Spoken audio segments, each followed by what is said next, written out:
Hello, everyone. Welcome here. Let's go ahead and get into the game, why don't we?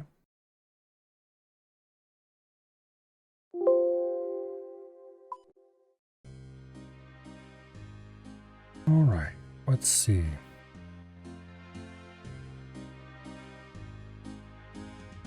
So last night, amongst other things that I did, I got a whole bunch of easy clues done. Over 100 of them. Actually, it was over 150 of them. So we no longer have barely any easy clues in the bank. And apparently I set myself up to do medium clues. So that seems as good of a plan as any. Let's go ahead and do some medium clues then. I'm not sure how many steps these have. It might be 3.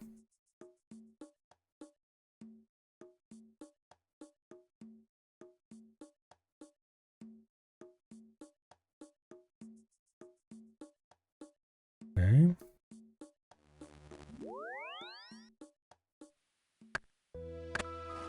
Nope, I'm gonna move over here. Sometimes it spawns you close enough that you can just click.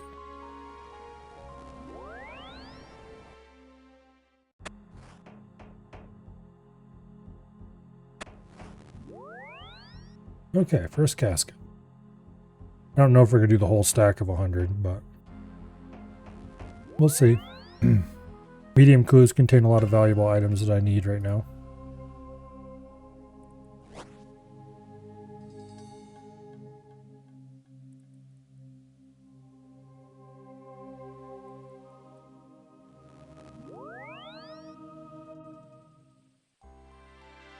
Okay. Looks like all these are 3-step, by the way.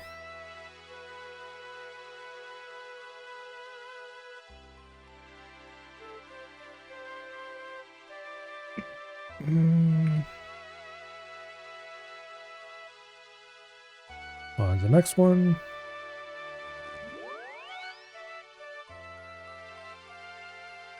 And I'm glad I took the clue relics, because this stuff would be total ass without them. I mean, clue scrolls are kind of okay when you're doing one once in a while. But when you're ripping out 100 of them in a row,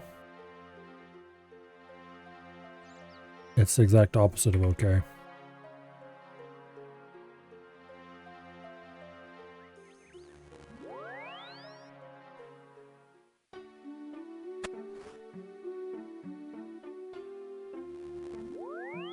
There's a lot of points tied up in this.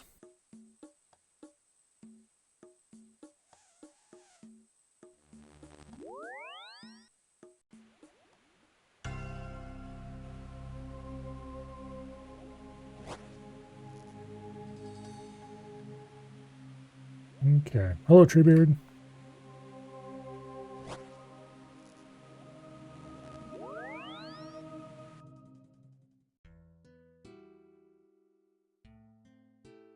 We're not going to do this whole stack, I'm pretty sure. I'll get bored long before then, and then I kind of want to try to do fight caves today. We'll see how well that works out. Probably badly. But an attempt can be made. Oh, it's an emote, not a dig. Derp.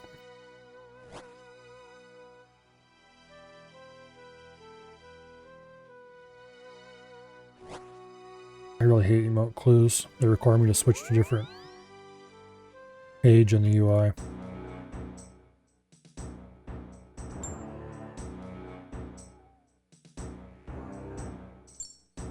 $5.98. Hurrah for Inlight.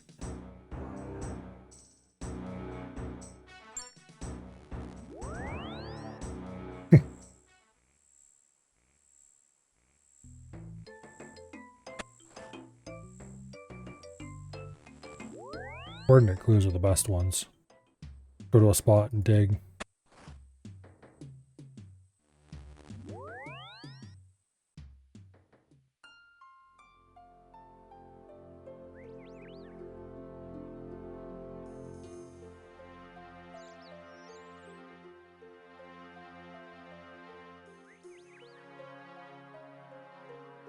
think we'll do until we have exactly 100 left.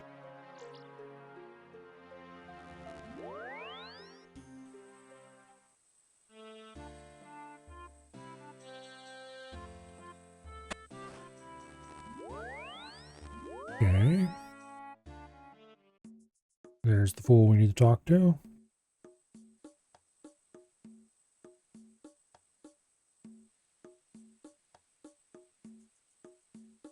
$11.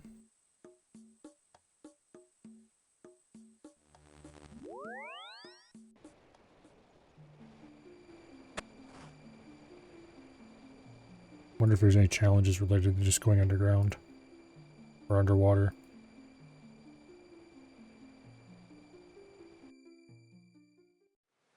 Nope. There's the seaweed patches.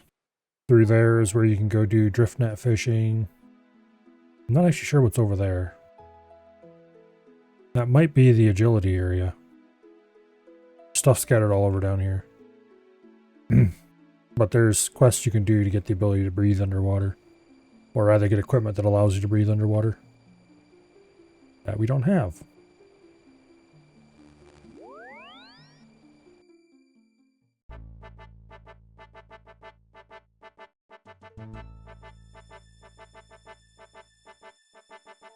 Okay. I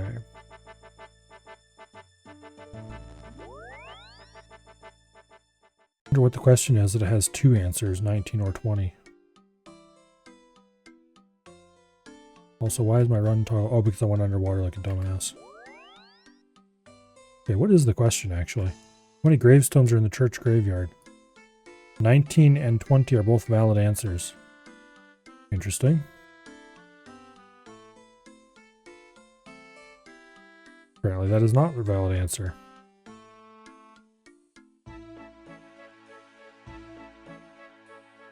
Okay, the correct answer is indeed 19.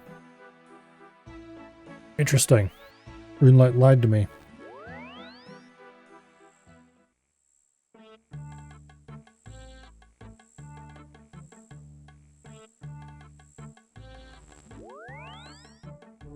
Oh, I had back-to-back talk to this fool.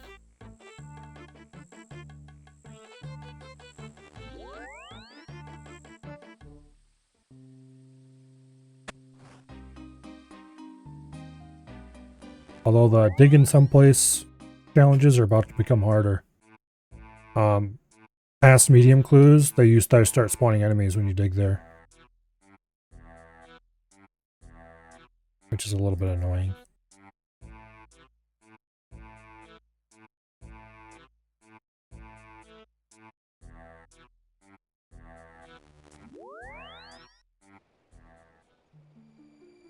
See, that guy's fighting something.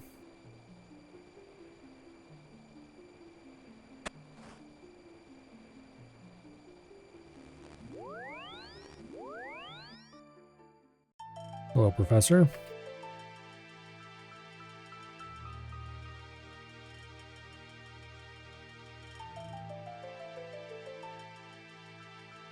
Okay.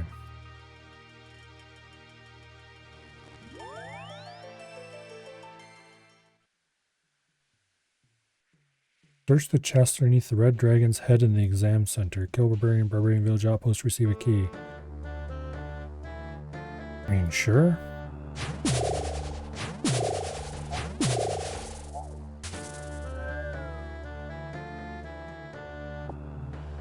I dropped a ring mold. I didn't realize they dropped those.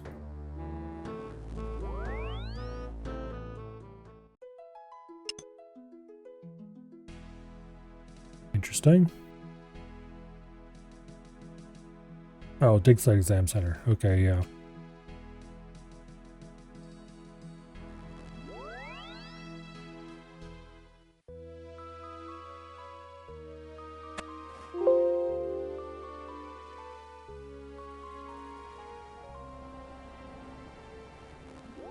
Yeah, Bawana.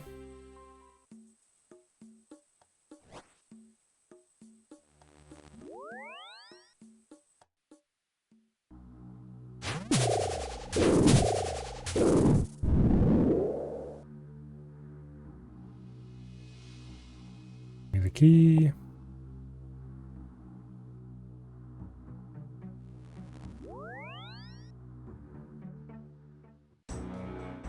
I've never actually had to do one of those where you have to...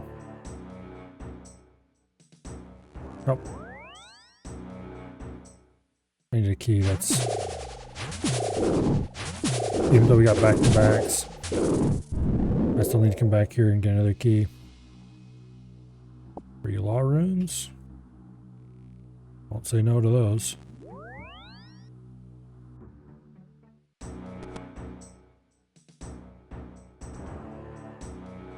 Back to Tabawana.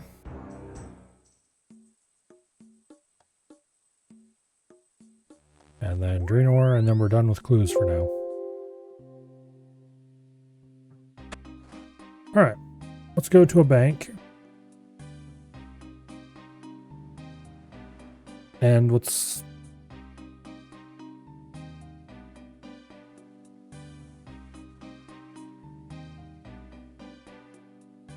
Okay.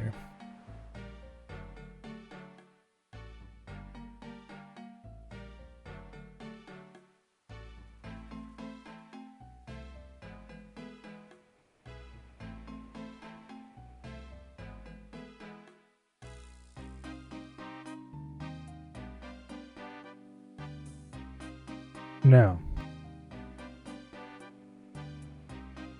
let's, yeah, like I said, let's go ahead and get to a bank. I'm going to go to Lumbridge, Varrock. It's not the closest bank or anything, but it is a relatively chill bank. And I value banks that don't have tons of players around at all times. Okay.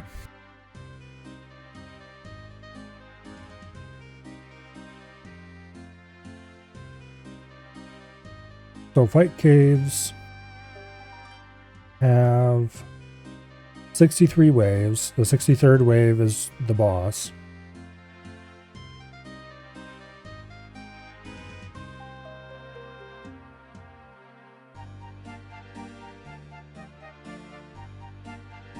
And we'll probably be able to make it there and then die to the boss.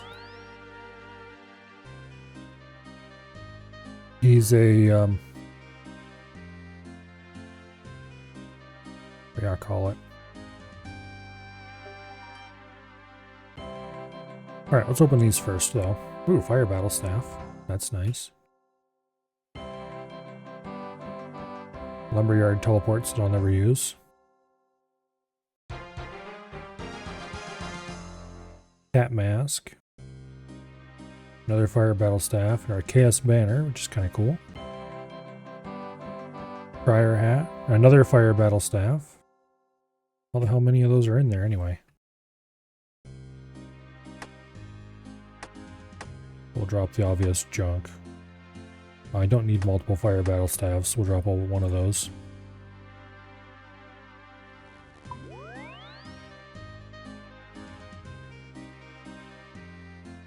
Okay, you already had a Fire Battle Staff, apparently.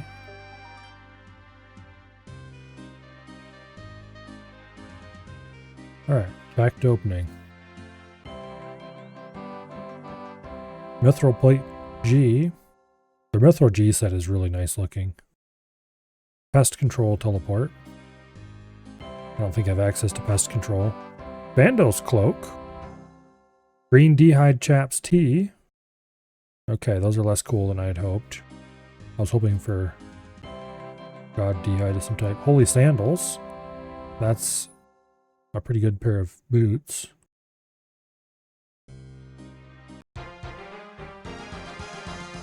Mithril Plate Legs G again. Green D'hide Body G. Jazian Banner. Mind Runes. Okay, there was some junk I had to drop here. U Longbow, Adamant Pickaxe. Pick up those Mithril Plate Legs. Alright.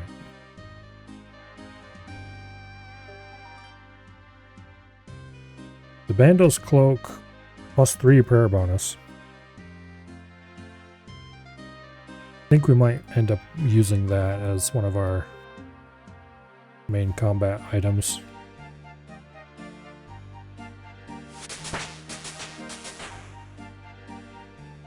We'll see. The green D'hide stuff isn't worth anything. The Holy Sandals are +2 prayer bonus over what we currently have. They might be worth using. Let's see, what are we currently wearing?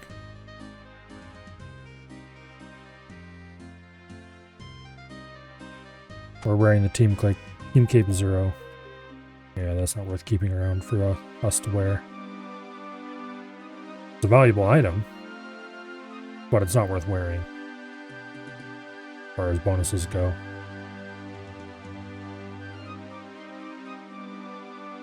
And we're wearing the Saradomin D'hide boots, which give us +1 prayer, +7 range. Honestly, I'd probably be better off wearing the sandals,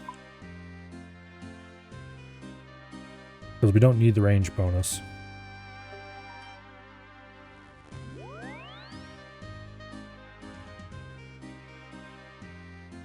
Not really.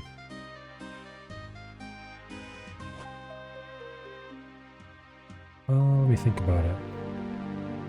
These are +3 prayer, these are +1 prayer. Yeah, I don't know. Let's continue opening. Maybe we'll get some ranger boots or something like that.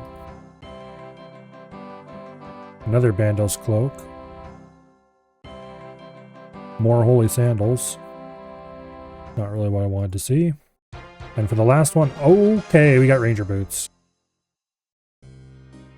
And a Bandos stole and an Armadillo miter. These, if this was the main game, they're worth 30 million.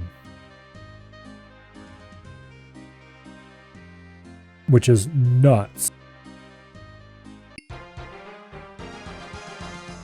Oh, and we got a thing for equipping some ranger boots. I didn't even realize that was a challenge. Well, I'm certainly not going to complain. Okay, so I got a Bandos cloak, ranger boots, or holy sandals, which look really derpy.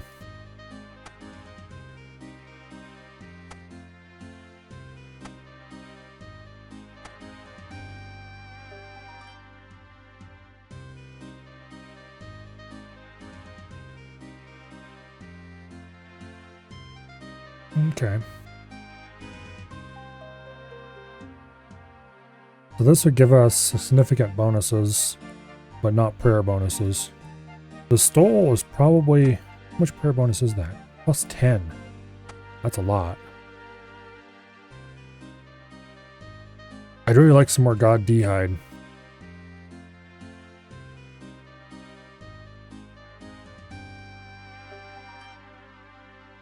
Of some sort.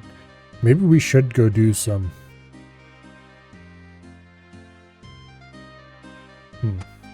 Anyway, let's put this stuff away. Morton teleports that I can't use.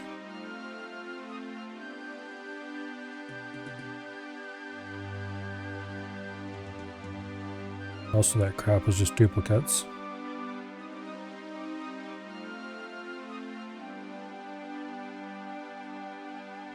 Except some of this stuff. The Mithril Play Skirt G. White Boater, Gold Elegant. Narda teleports I can't use. And the stole, which I'm going to keep here.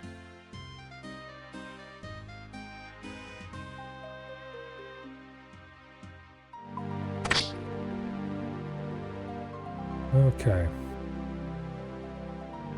I have a different miter. Where is it? Zamorak miter. Armadillo D'hide boots. Okay, so I think the D'hide stuff comes from... let me find out. I think it's hard clues.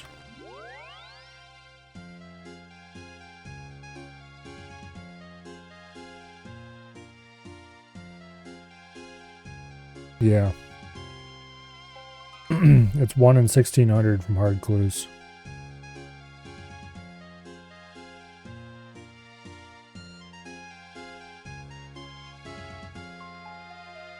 Okay.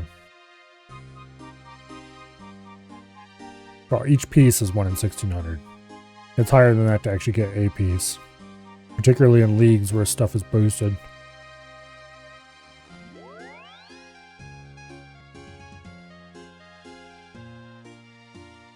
It only has 1 prayer bonus, so it's probably not worth going after if I already have the black d'hide, which I do.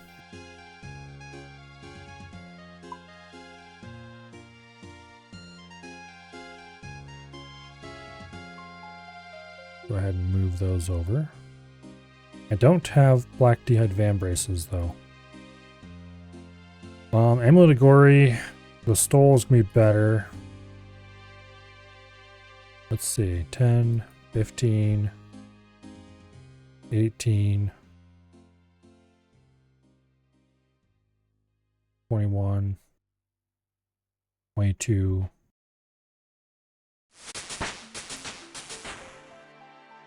Yeah.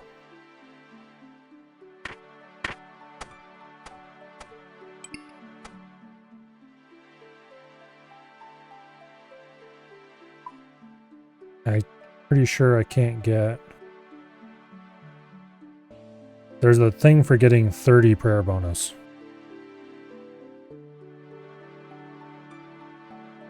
Pretty sure I can't get that without a lot more stuff. Because I'm 8 prayer bonus short. But that's fine. We don't need to worry about that right now. What crafting level do I need to get better vambraces? 73. So I could get another level and make myself a red dragonhide vambrace. Getting 79 for black isn't going to happen right now.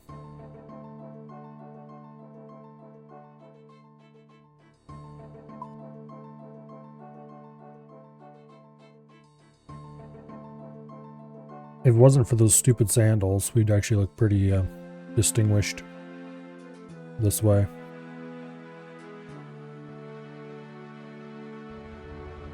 But those are very derpy sandals.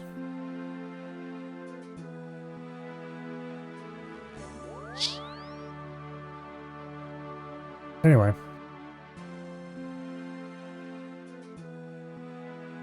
Alright, so...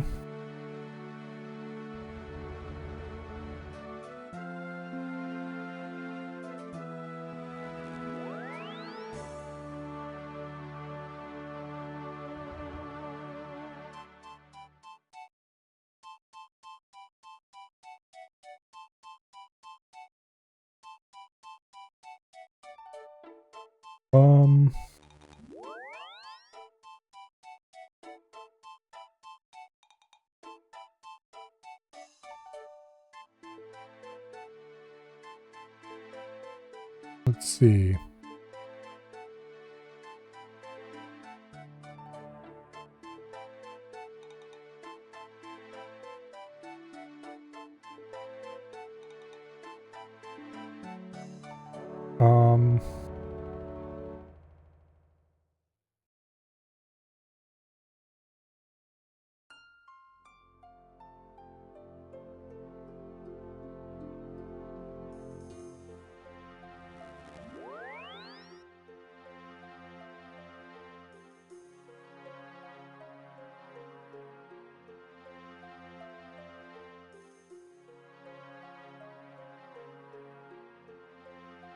I think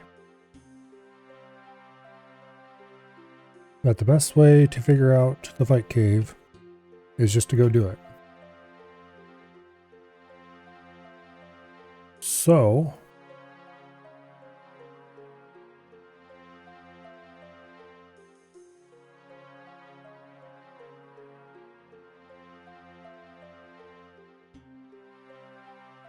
beautiful.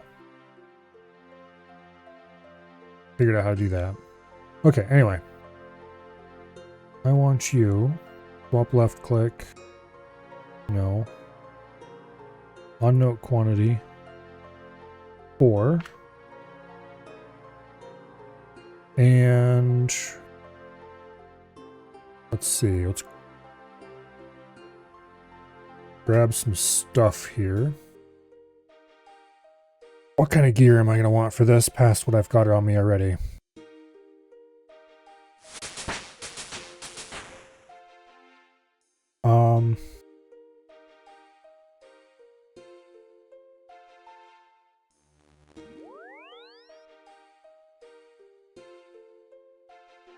Let's see.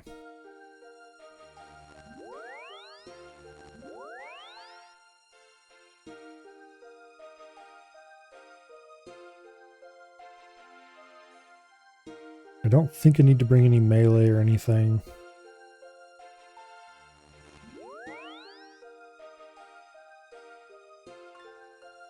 No, I think we're good.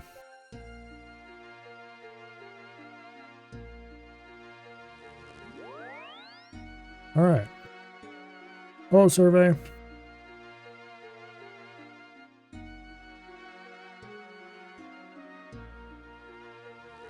Let's go get our asses kicked.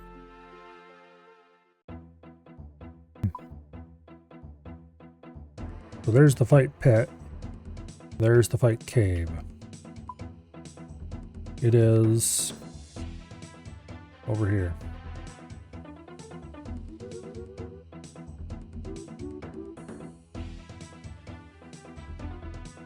And right there's the entrance to it, I think. So it should start out fairly easy and ramp up progressively from there. So I guess we'll see if we can...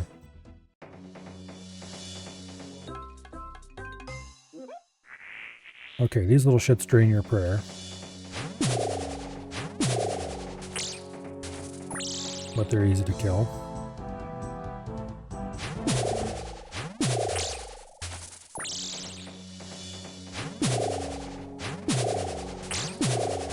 There's 63 waves.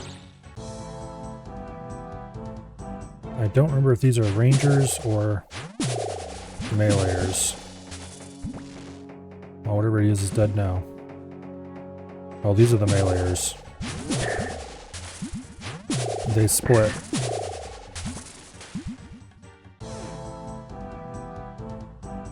There comes another one.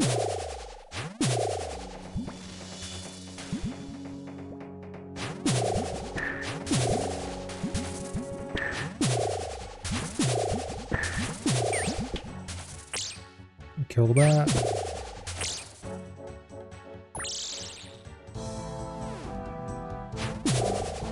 There's another major, or meleeer.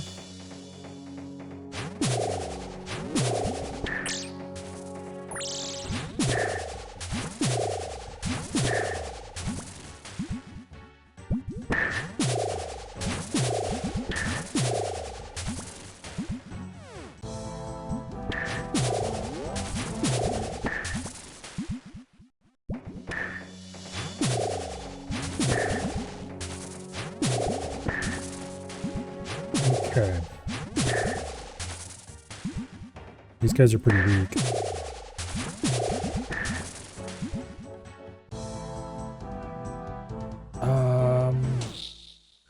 You're the ranger. Okay.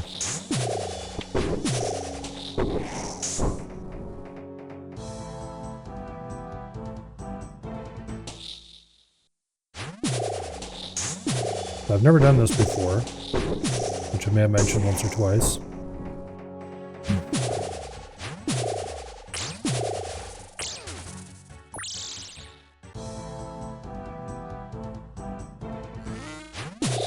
We kill bat first.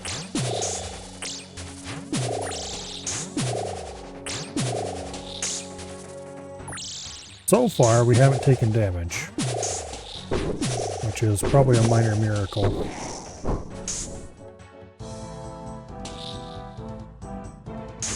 There's a meleeer. We can probably dispose of this guy before he gets here.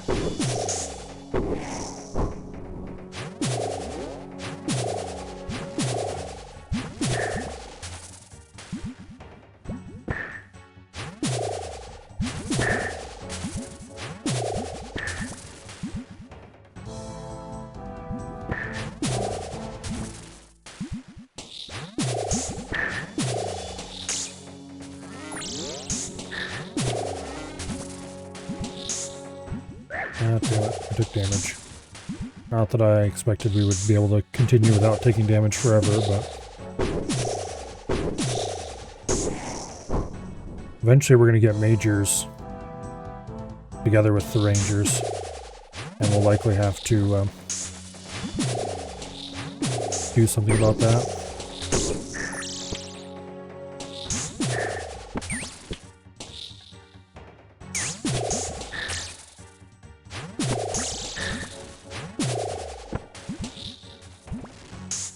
Okay.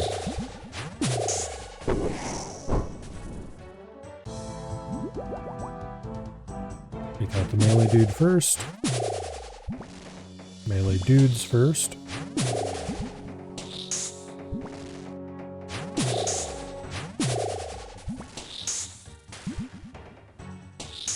There's techniques for safe spotting all this stuff that I should be taking the time to learn, but I am not.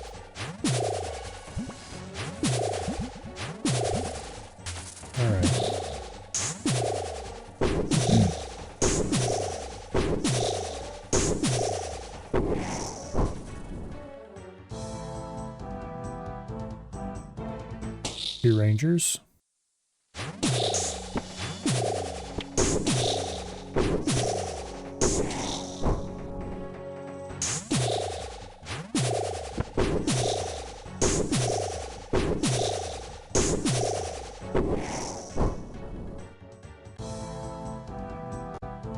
Major.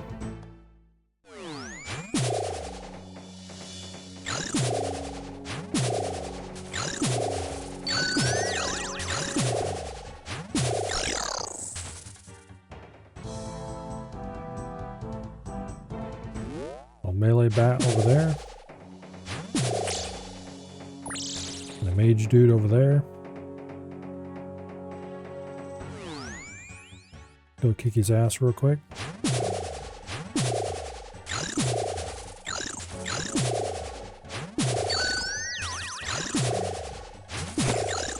Actually, he appears to be after us for melee, so maybe he isn't major. Or maybe it's because we're praying.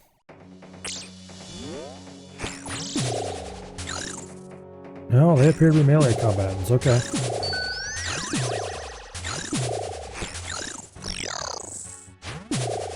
They heal themselves, which is bad.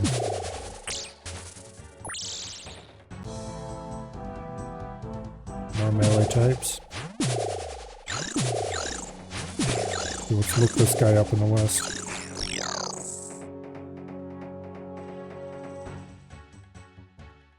Can heal themselves and other monsters, they attack with melee. What's the majors look like?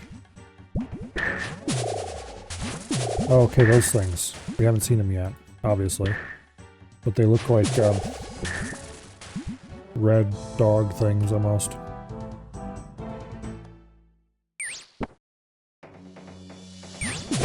Kill the damn bat. Okay, there we go.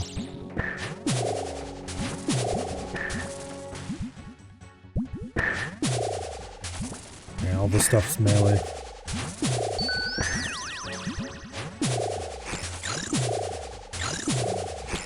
This guy's a healer.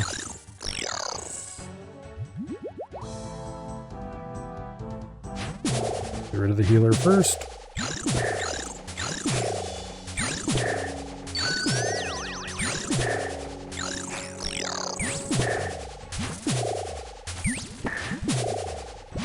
Oh, there's a bat.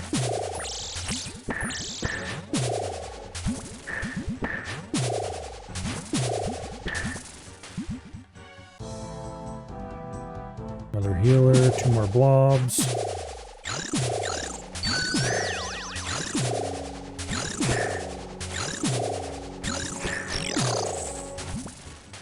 What wave are we on anyway? 20?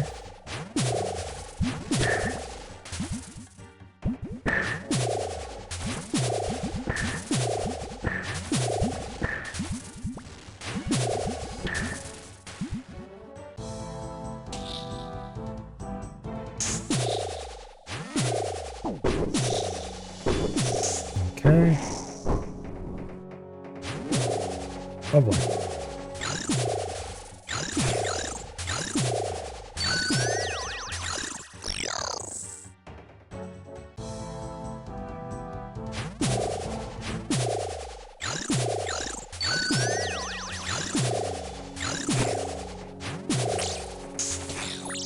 this healer quickly.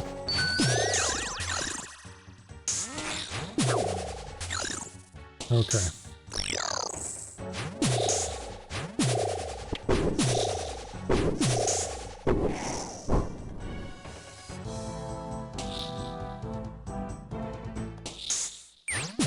Die that. Okay, now let's get rid of the ranger. Okay, if we go stand behind the ranger, we can use him as protection.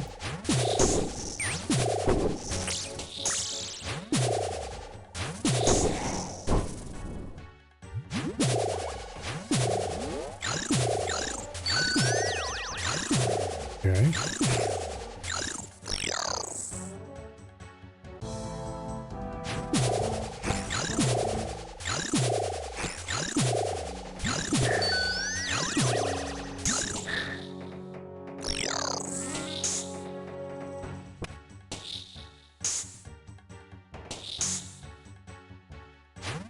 Actually, yeah. Don't shoot him, shoot the melee dude.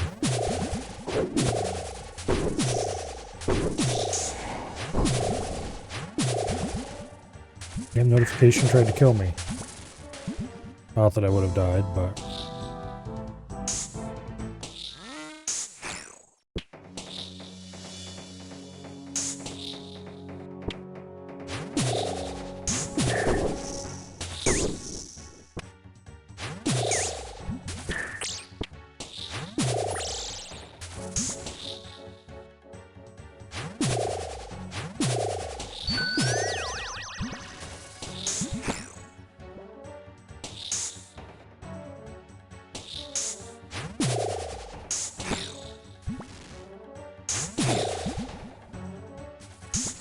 I need to turn off auto retaliate.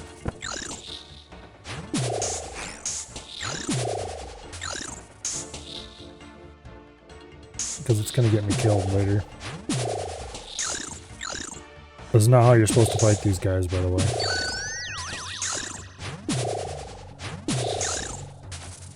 Anyway.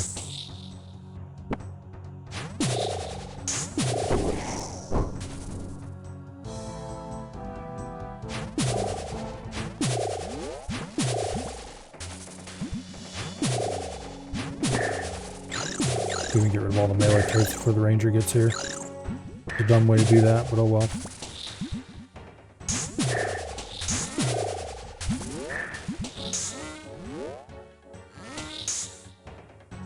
Alright, we got him stuck on the edge.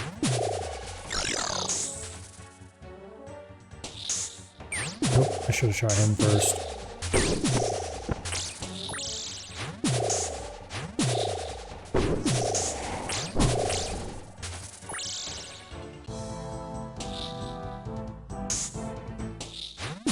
Okay, let's get rid of this guy before all the melee types get here.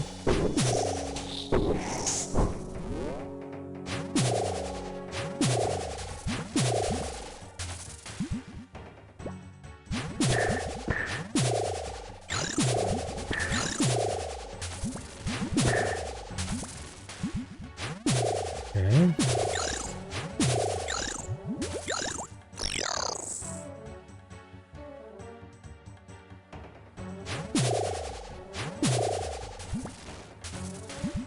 I think I want to be over here.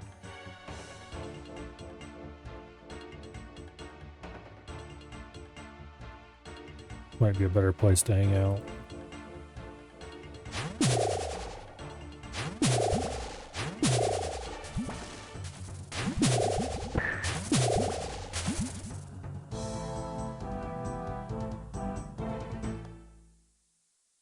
Okay.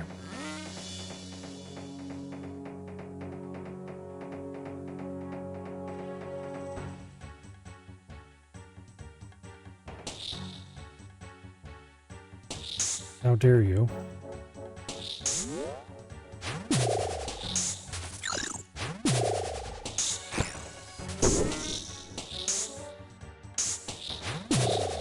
No, don't shoot him. There we go. Now you can shoot him.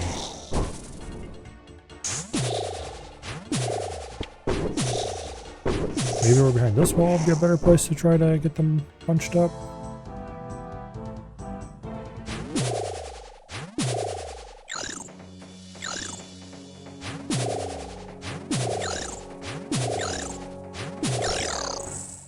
Let's see. They always move east to west first.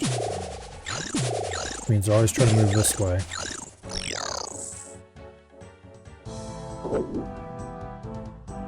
That is the major.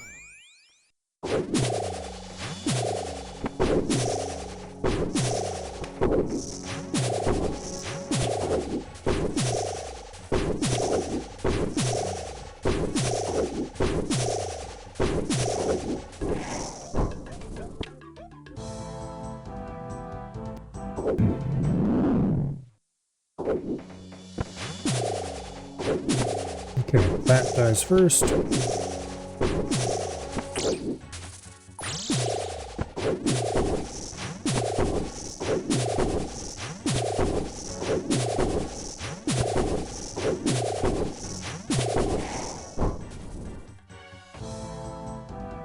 There's another one, plus another bat.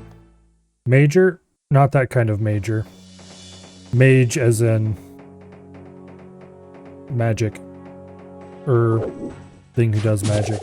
It attacks with mage.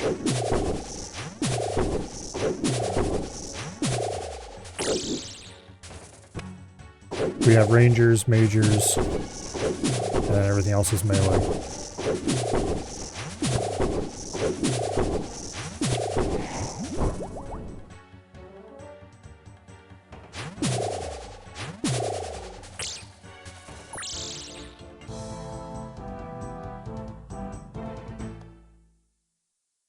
Okay.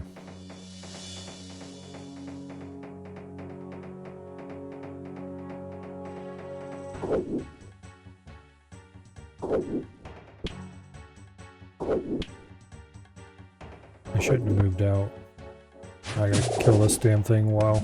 Actually, I don't have to kite it around. I just have to get around behind the major. There we go.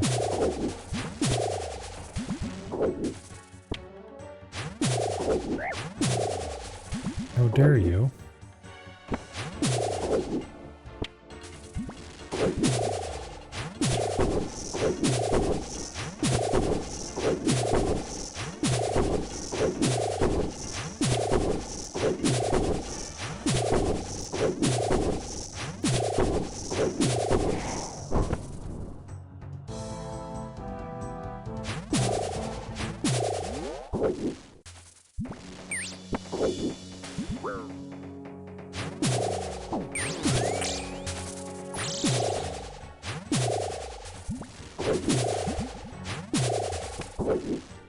Okay.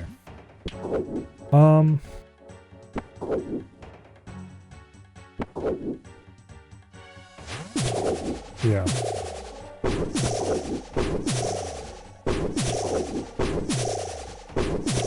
We are, by pure number of waves, about over halfway done.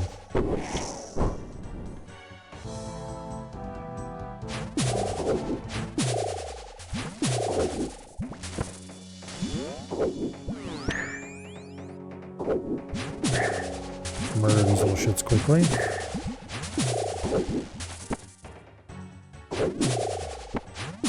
Probably should be on the other side of this rock, I think. Okay, these things are spawning over there consistently. And coming this way.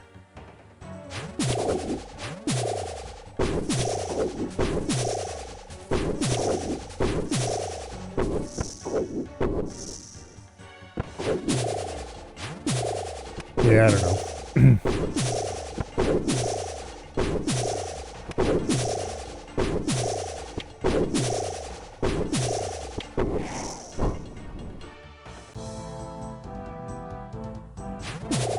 Okay. Here we actually had a good choice.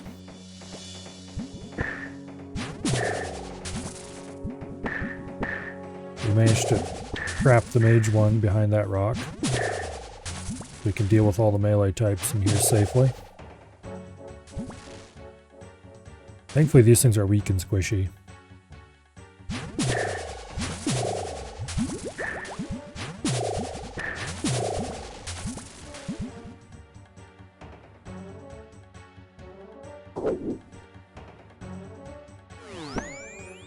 Okay, I would appreciate, actually, if you would come over here to meet me so I can stay on this side of the wall.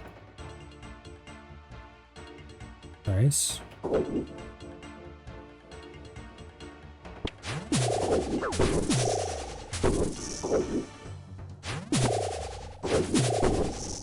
Apparently these guys will melee you if you are standing a bit too close, but they won't approach to melee.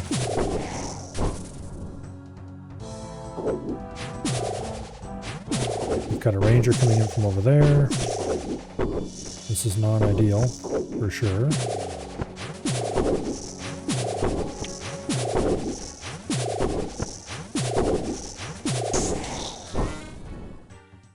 Okay, personally I would rather be on the other side of the rock, just in case that happens again. Then again, maybe that's a bad idea. Never quite know where I should stand here. Definitely before I try this on main, I'm going to be looking up more on locations.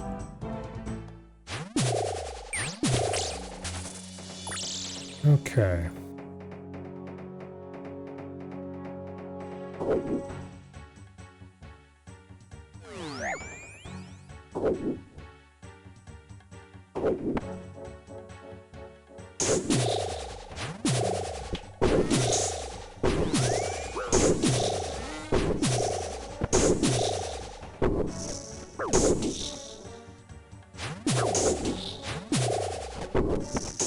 Well, we're just gonna have to eat.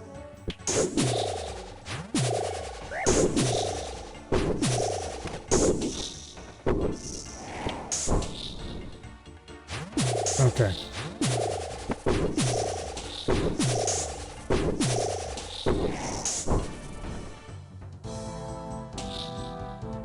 We need to not get in that situation again. Means kill this guy first, because he's the weakest.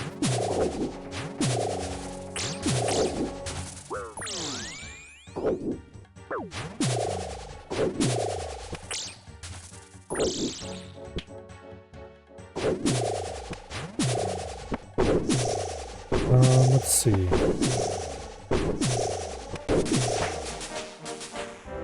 $89 hit points, that's useful. It won't stop our ass from getting one shot later by the big boss.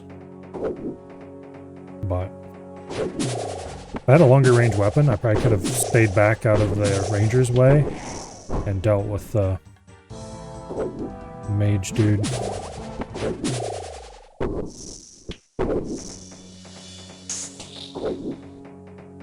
Okay, you've got to die.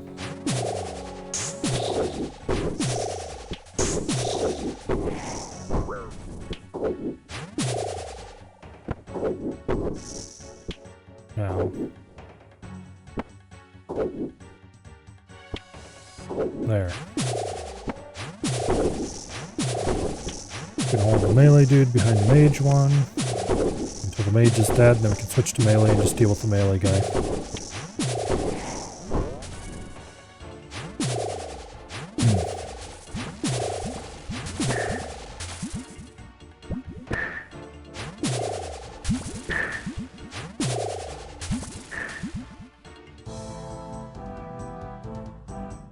Alright, we have another fun little incident here.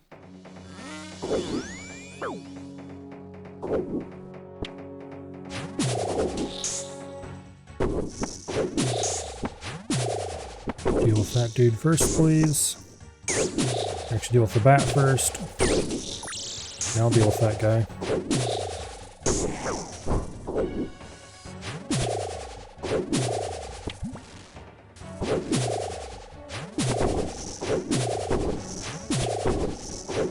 So the final boss does all 3 attack types, and you have to pray against the attack before you can see the projectile coming.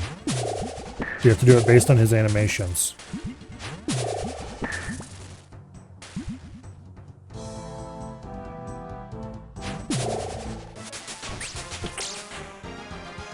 Well, there's 99 ranged.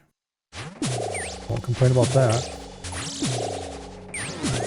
Okay, this time we got the mage idiot, or the ranger idiot trapped over there. Don't have to worry about him.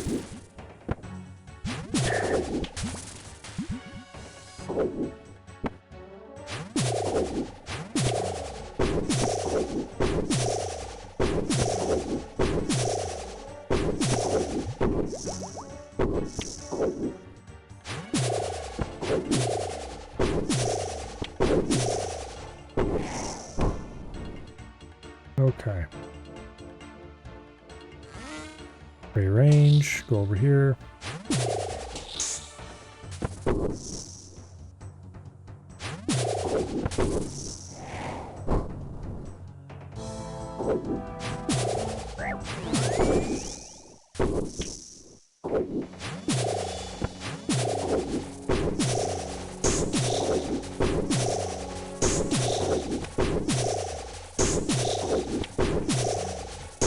Range does more damage, so we need to pray against him first.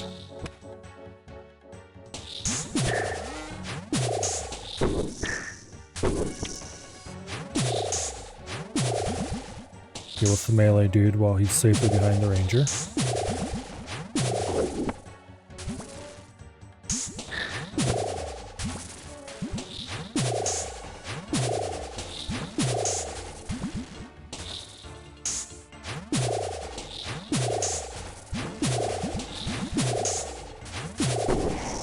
Okay.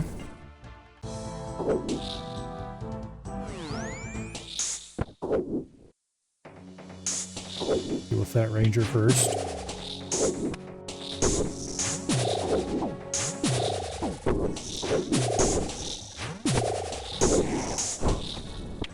Deal with that ranger second. But I like having my health attached to my person, and I can't pray against both of these. And technically you probably can, but I don't know the techniques for it.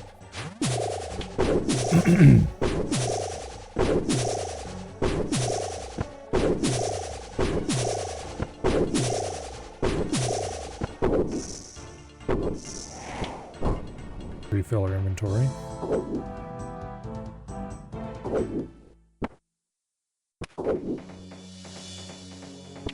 Let's get over here behind this dude so the melee idiot can't reach us. Actually, then we want to shoot the melee idiot first. Might as well.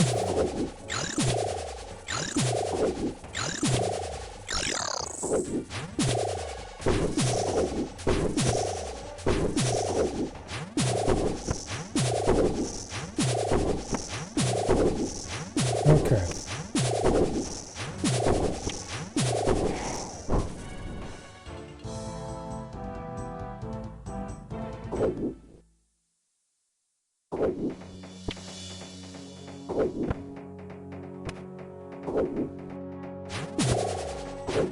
Get rid of the bat. Get rid of the get rid of the melee dude. And then get rid of the mage.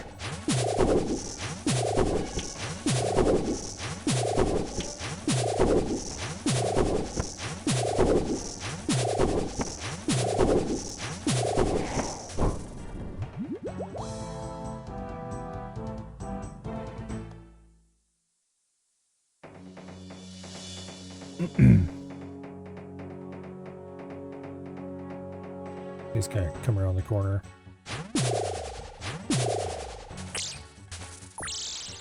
Yep. Except, because the way their pathfinding works, you can catch them on an edge. But they're still safe.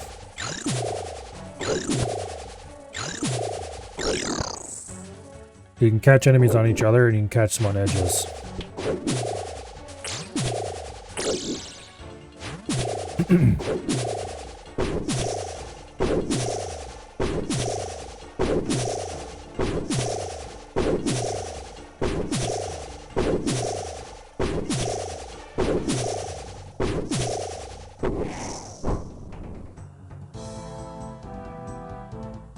Okay, more melee. More mage.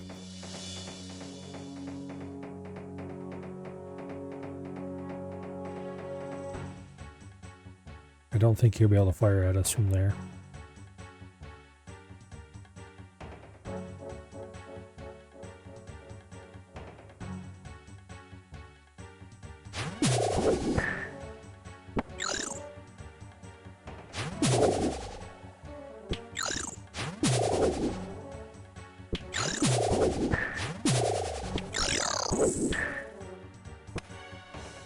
Stop doing that, you idiot.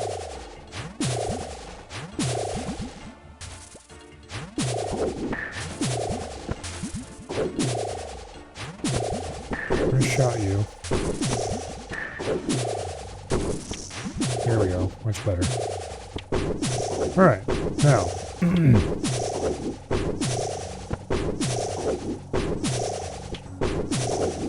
Kind of surprised we hit 99 range already. I wasn't really expecting that.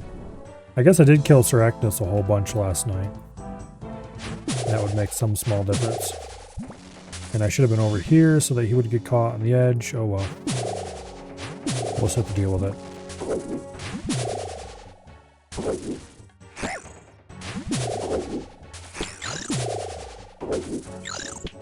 I can kite him around, no problem. It's not like I have to worry about run energy. Or healing chip damage. If I screw up and get hit, oh well, I'll heal 5 HP every 5 ticks, or every 10 ticks, I guess. As long as I'm attacking. And it'll heal that right back up. That is definitely something I would have to worry about with, what do I call it though? If I was doing this with my main. Which I do want to do this with my main at some point. I'm probably good, well, I'm definitely well enough equipped I can do it. I just need to actually, you know, go do it. Before I do it with my main, I'm definitely going to be paying more attention to some guides and such like.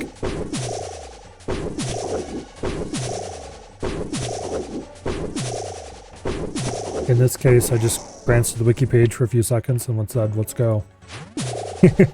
Which is not ideal.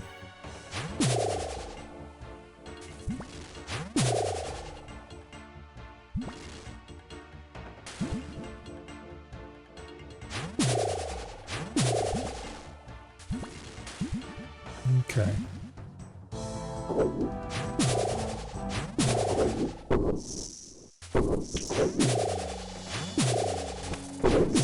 We'll just keep him back over there for now.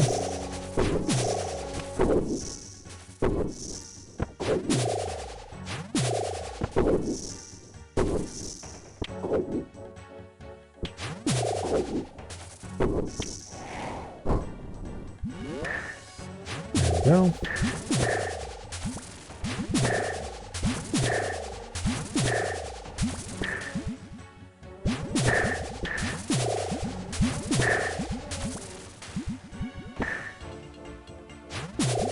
Alright. Now let's go get him out of his trap.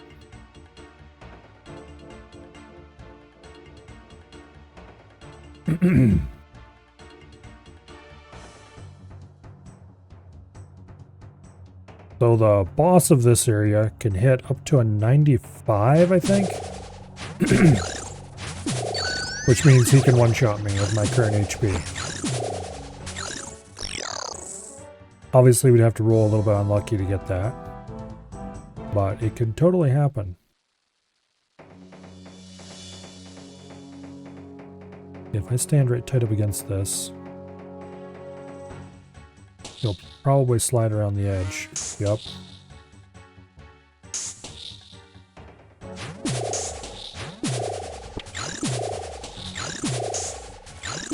I really need to turn on the base plates or whatever for enemies so I can see what their how many tiles they actually take up. Then I can tell who's going to block who a little more precisely. Let's lure him over this way more.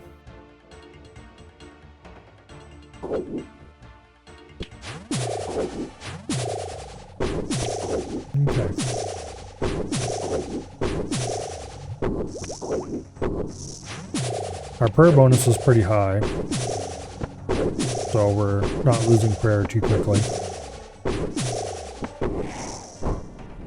It does mean that our armor otherwise sucks a little bit.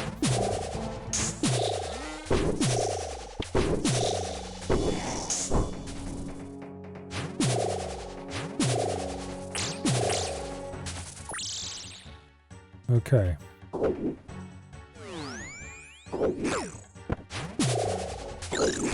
Yeah, screw you.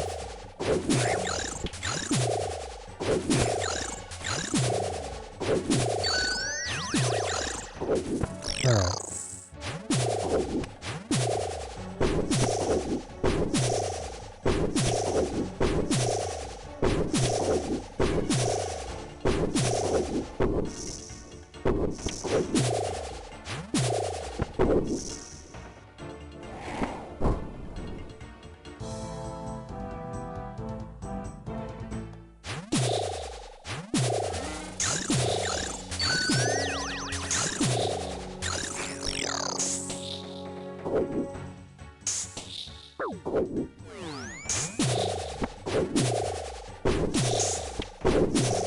Oh, this is a bit unfortunate, but there's not much I can do about it.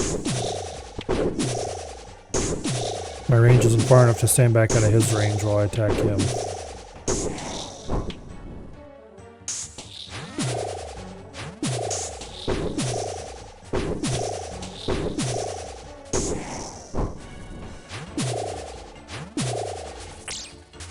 This is a really short ranged weapon.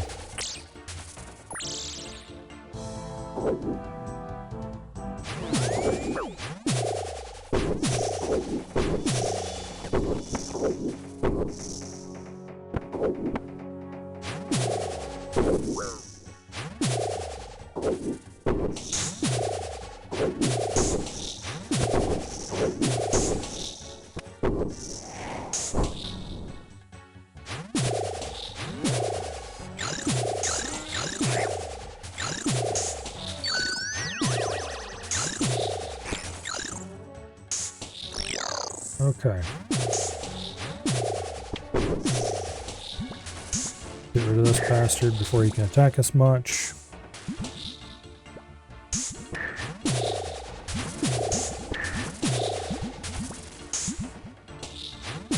Okay.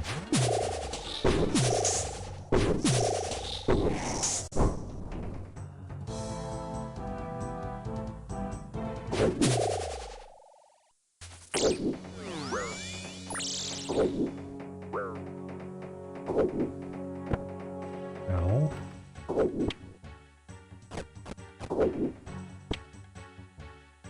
All right, let me think. Get rid of you first. Alright.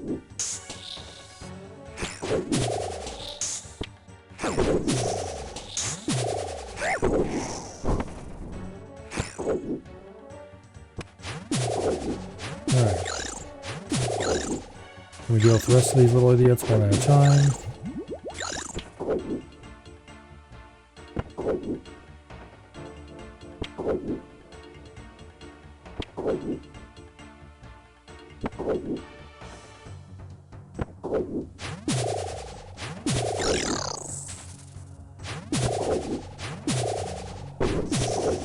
Actually, I should deal with him first.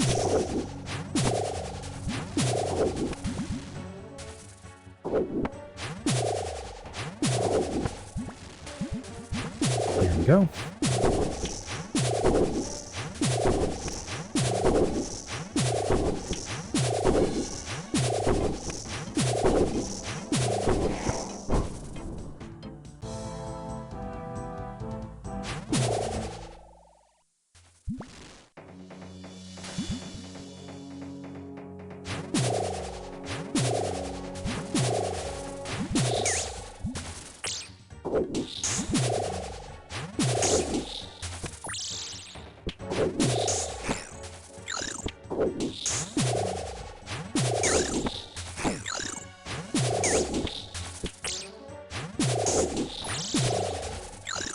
Now, technically, I think these are off ticks, so I could spray against them both. I'd have to switch prayers pretty quickly, though. it's not worth trying to do that. I'd rather just eat some food and be good.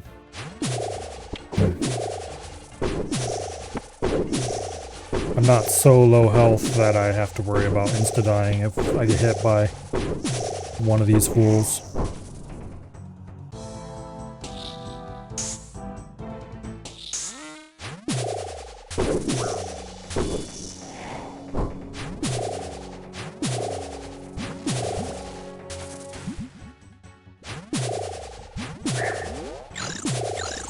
Okay, we have a little melee party over here. Wow, he can just...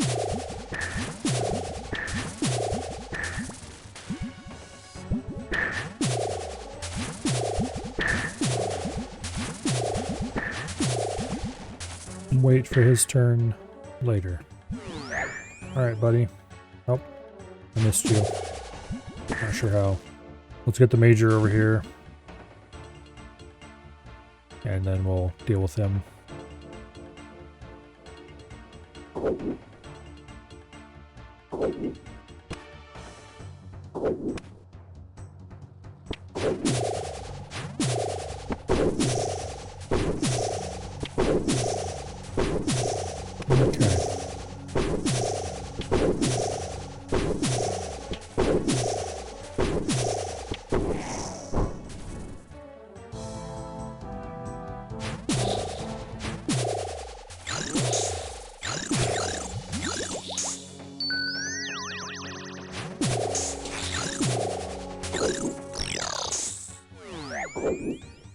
Ow. I'd like to request that you please cease that behavior.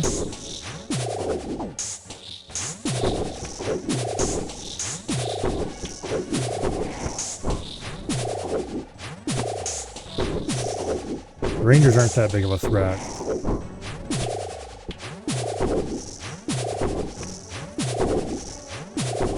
Probably because I have fairly decent range defense.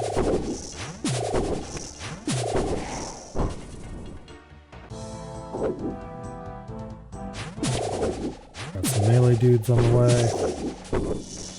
I can go hide out behind this guy.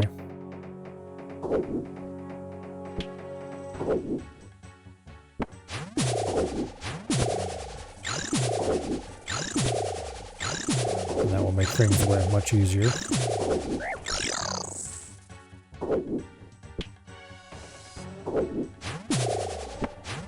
There we go.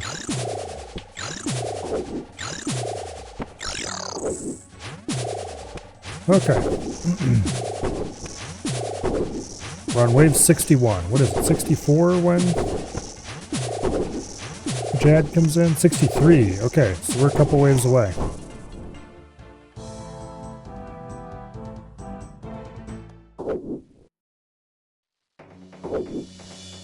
I'm not sure what this one is. I think he's just a marker enemy to let us know that Jad's up next.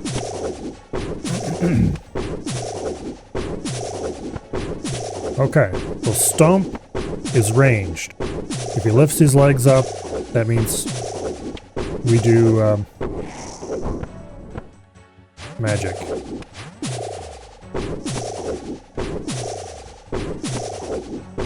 Stomp, if he stomps, we hit ranged. If he stands up, we go magic.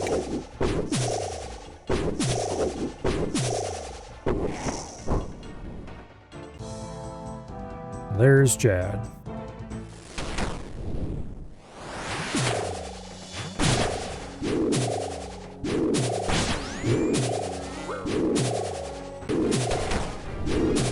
Let's see. Stand is range. Stand is magic. Stand is magic. And we killed him too fast to really have to do much. We got hit by 2 attacks, luckily I went backwards for a second. Even though I said it correctly, like 3 or 4 times, I still prayed backwards the first 2 times. Damn it. Anyway, we got a fire crepe.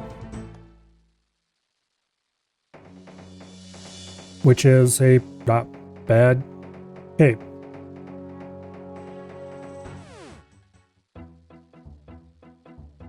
And it's worth like what, 200 points? Also, we got the survive a hit from Jad without prayer because we were praying the wrong thing. Oops. Channel? Must have turned the prayer off at the right instant or something. Anyway, 80 league points for stuff. Earned a combat mastery point for killing the bastard.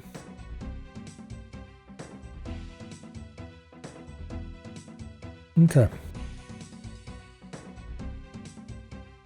Let's go put that combat mastery point into melee. Melee hits with a 25% chance to roll damage twice and take the highest result, which is not particularly bad.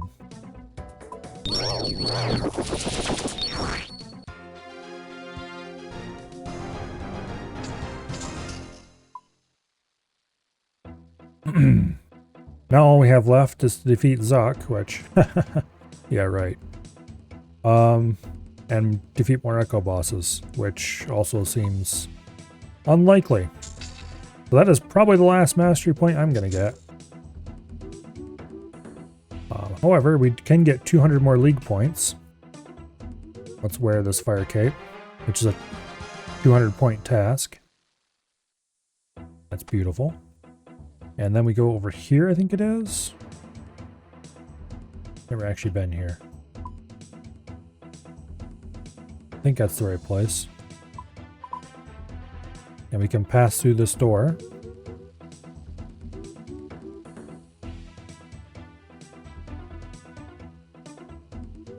Because we have a fire cape, we're allowed to go through that door.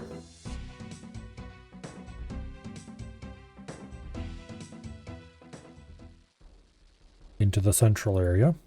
Now if we go over here and talk to this guy and give him a fire cape, he will let us go fight Jad, which we are not going to do. But we will give him the fire cape because that's another 200 points. So goodbye fire cape. You were nice to have for a very short brief amount of time I had you. Okay.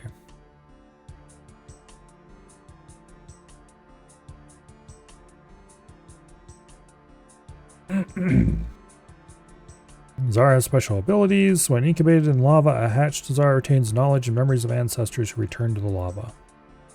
Not all memories, though. Older memories are not retained, so we experiment. Increase the depth to which eggs are incubated. Over time, this worked. Newly hatched Zara had more memories of lost history. Eventually, the birthing pool collapsed into a sinkhole. At the bottom, we found some sort of ancient incubation chamber from before earliest memories. We now call it the Inferno. We decide to experiment more. We take eggs from creatures in fight caves and incubate them down there. When eggs hatched, we see that it was not a good decision. They were bigger and stronger. They fought each other for dominance. Instead of knowledge, we now have a chamber of dangerous creatures.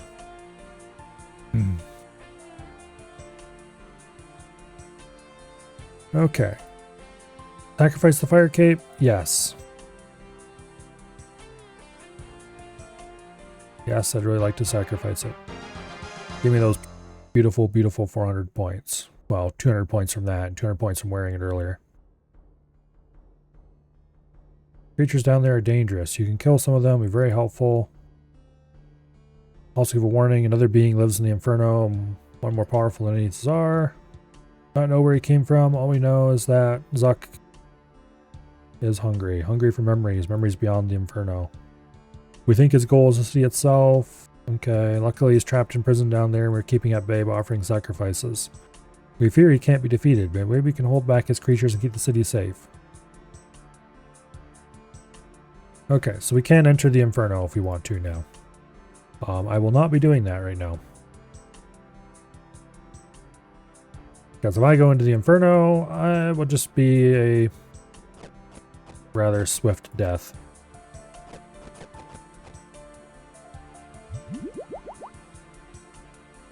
Which is not a great idea.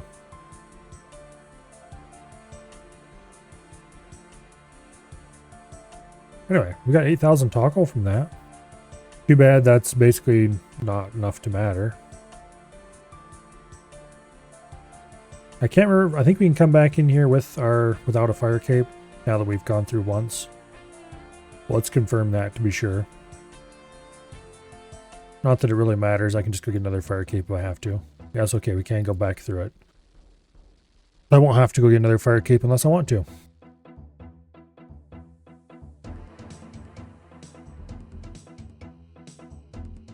Okay. Now, inside this inner area, now that we're allowed in, there is another gem shop. There's a mining shop.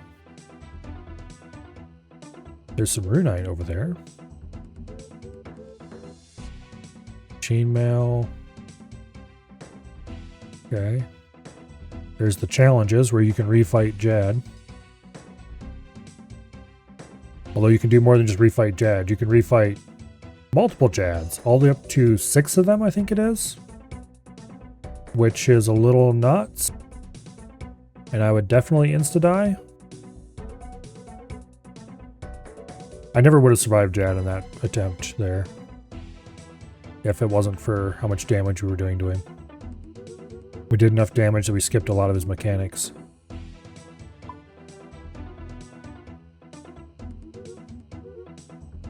Like partway through he summons healers. And you have to kill the healers. Or otherwise get them to stop healing him. Anyway, let's go take a look at the stores in here. Now that we have access.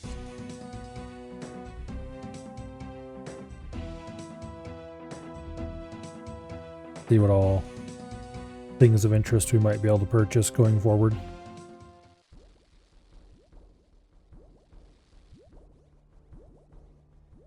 There's a lava forge. Oops, I didn't mean to do that.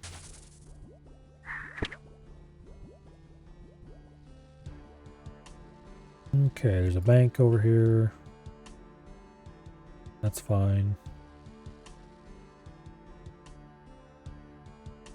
There's the challenges.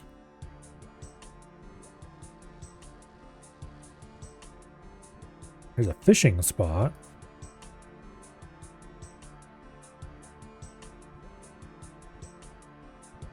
Okay. This is probably for lava eels, if I had to guess.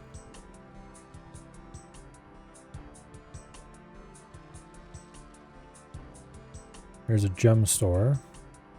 Ooh, he sells uncut diamonds. That'll speed up our crafting training a lot.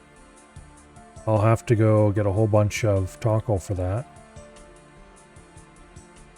Adamant and rune over here, which is nice.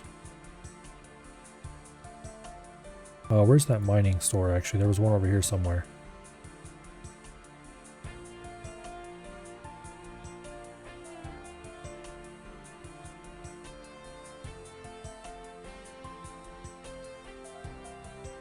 Oh, he sells ores as well. That's why it's marked as a mining.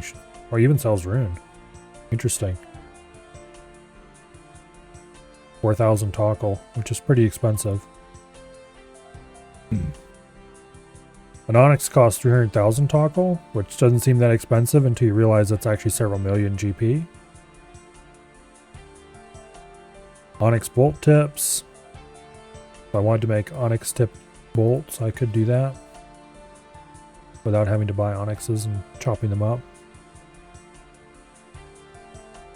Chainmail shop, don't care about that. Freaky Forester. Sure, I'll talk to you. I'll help with your stupid pheasants. Four-tailed pheasant, huh?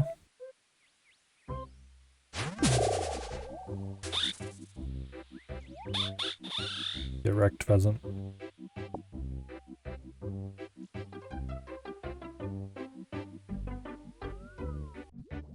And I got an experience lamp. Which I'm going to dump on Slayer, because I don't like Slayer.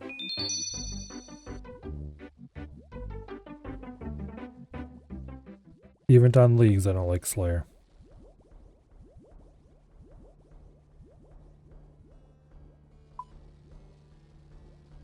Alright. Well, that gem shop is definitely the highlight of the place. That will help my crafting considerably.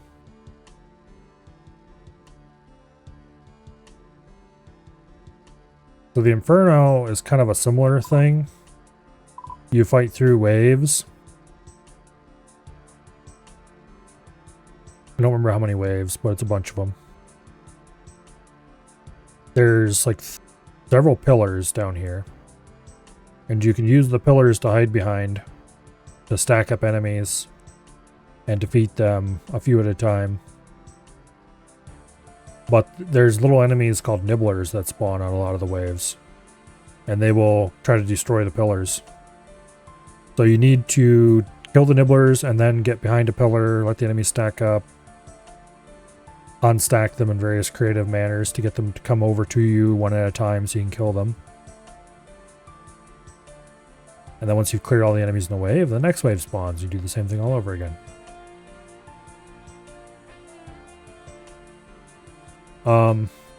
Until the final wave, where the big boss spawns over here. And then you have to run back and forth across this edge, while a shield thing floats back and forth. You have to stay behind the shield, you have to keep the shield between you and the boss at all times, or else he'll smack you very, very hard. And while you're doing that, various enemies will spawn.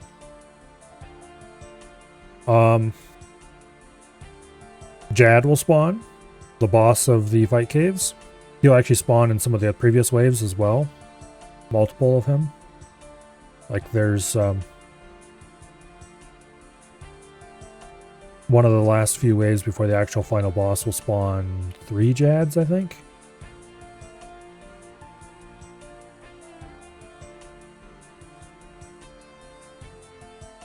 And then during the fight, at least 1 Jad will spawn. And at various points, a pair of a ranger and a major will spawn. So you have to keep running back and forth behind this stupid shield while you fight the ranger and the major. And then at some point, once you get the main boss's health low enough, a row of healers will spawn in the lava. And you have to get their attention so they stop shooting him with their healy beams. And you have to otherwise murder them.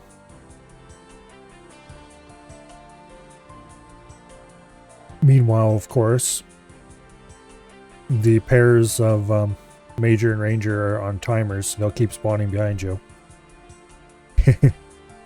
It is supposedly the hardest content in the game.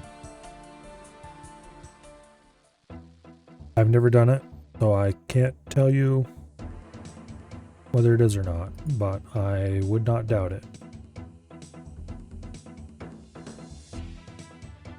Alright. Let's get out of this place. The question is, where do I want to go? I need 3,990 points until the next relic.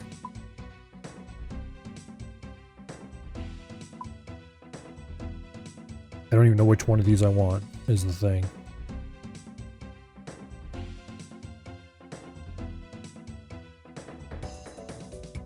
Probably not Grimoire. Grimoire gets the access to all prayers and all spells, which cool, I guess. Pocket Kingdom gets you access to Kingdom of Miscellanea.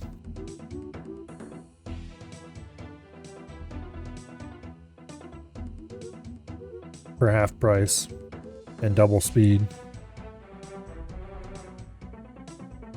Actually, more than double speed, 24 times speed, because they do it every hour instead of every day, which is pretty cool. And then Overgrown makes it so that you can farm forever, basically. I don't think I really care about. The Pocket Kingdom is probably the #1 contender here. But I need to figure out how I'm going to get all those points, because that's a lot of points. We have a couple of easy ones left.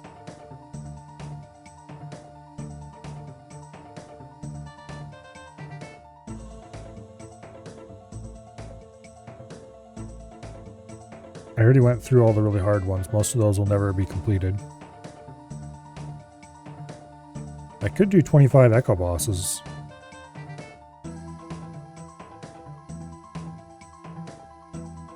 Also, I could probably wreck Perilous Moons at this point quite easily. That'd be worth a good number of points. Okay, what is the requirements for the Perilous Moons quest?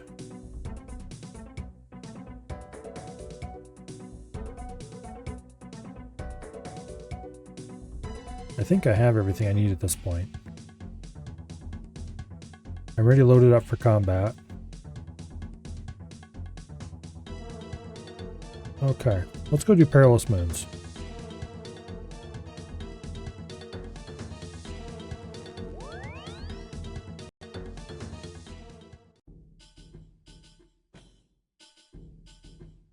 This armor might not cut it. But if it doesn't, that's a fixable problem. Let's see, where do we need to go? Who do we need to talk to? Over to there. So probably the fastest way to get there, outside of just straight up running, would be take the Quetzal to the Hunters Guild. Because this Quetzal isn't unlocked yet.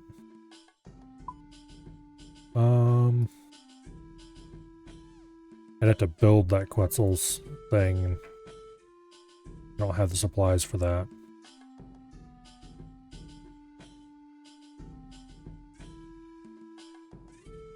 Okay, let's go ahead and bank. Also, I'd really like to get a better food than swordfish.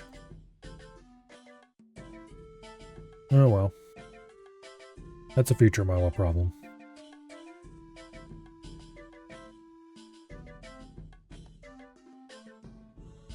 Yeah.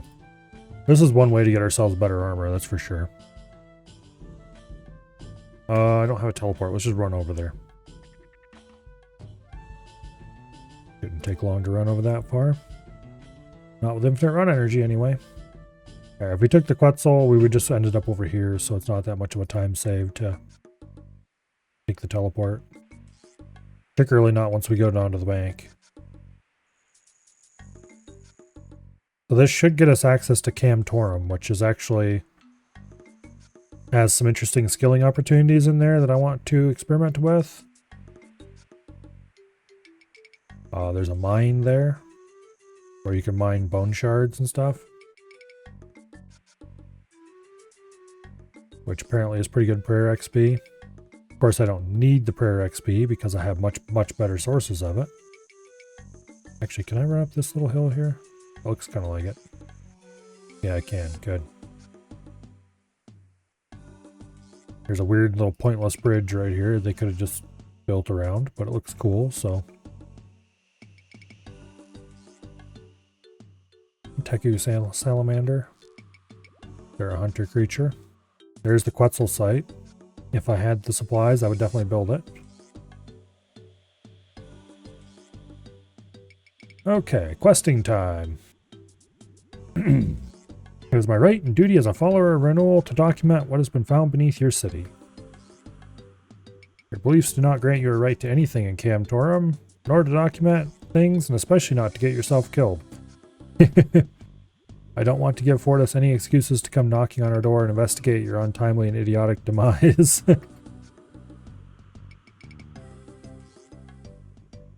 This is Varlamore's version of a dwarf. They definitely do not dress the same as the dwarves in the rest of this world, but oh well. I won't take no for an answer. I am bound by my divine oath. Oh yes, and will your divine oath feed you in there, light your way, keep you safe from cave-ins and monsters? I don't know about cave-ins, but I can handle monsters. Anyway. We have more than enough humans in Camtorum with this blasted Fortis mandated dig. I don't care how many deals it's secured, it's not worth all this trouble.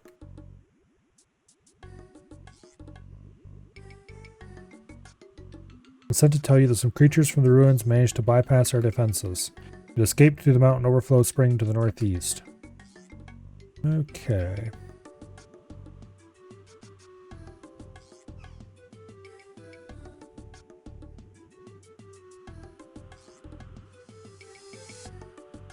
So, they want us to go kill this thing in the mountains. Start the Perilous Moons quest? Yes, please. Alright. So, when I did this quest in my main, I remember it being fairly easy, albeit a little tedious, to kill the Perilous Moons, except for the Blood Moon. The Blood Moon was a nightmare.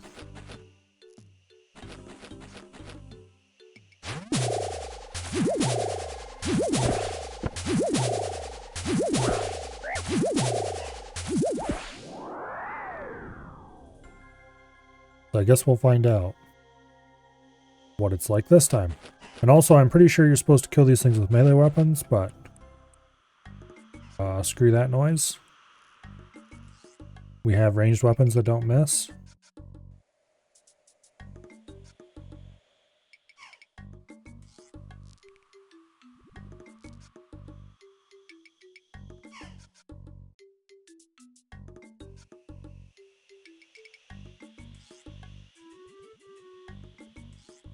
Okay. A spirit of sorts, something far older than anything your people bother to remember. In any case, a deal is a deal. You may enter the city of Camtorum.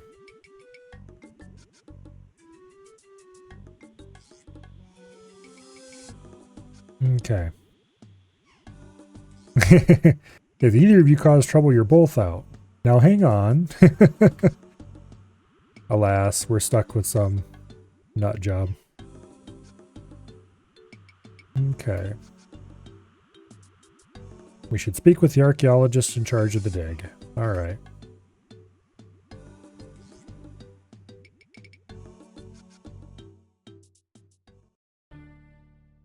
Camtorum's a kind of cool place that I've spent very little time in.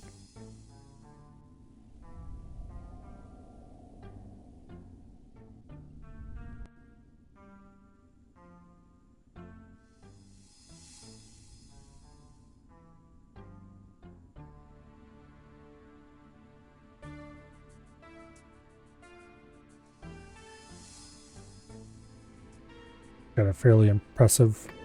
Oh, shut up. Got a fairly impressive dwarven city.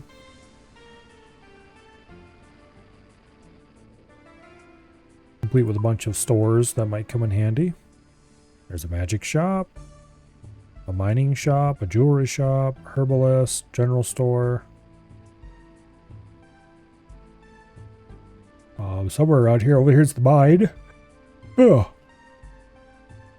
That's where the calcified rocks are that you can mine for prayer XP.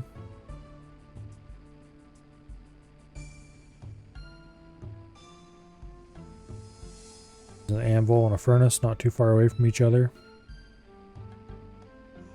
This might actually be a good place for the Ultimate Iron Man to train smithing. Depending on how long of a run it is from the mine to the furnace to anvil.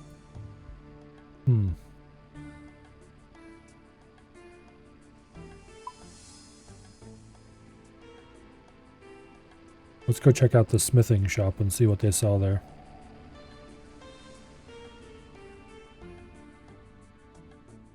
All the way up to rune pickaxes. Okay, that's ideal. Because that means I can come here with the Ultimate Iron Man, buy a pickaxe, go over there, mine, smelt, smith, mine, smelt, smith until I get bored, alch the pickaxe and leave. And then come back anytime I want. And repeat. Okay, that's awesome actually. Okay, what about the gem stall? You sell rubies, emeralds, and sapphires. And buy various jewelry. Okay. But he doesn't sell jewelry. Not a real notable amount. What about the herb lord dude here? Oh, shut up. Let me talk to this idiot. He sells all the basic herb lore supplies, including Eyes of Newt, which I have one of from killing a monster. Okay. Not terribly important for the Iron Man, but... Or the Ultimate Iron Man, but... Always nice to know more of those. Let's see what the... kind of funny, all the doors here, they don't have open and close, they have squeeze through options. Because the doors are dwarf size. Your typical general store, nothing too fancy. Let's squeeze our way back out.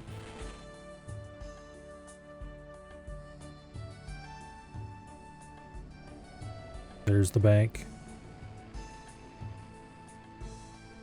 Alright, let's stop screwing around in here. Yeah, there's the forge. Yeah, better... Let's go see if there's anything special about using the forge or the anvils. Okay.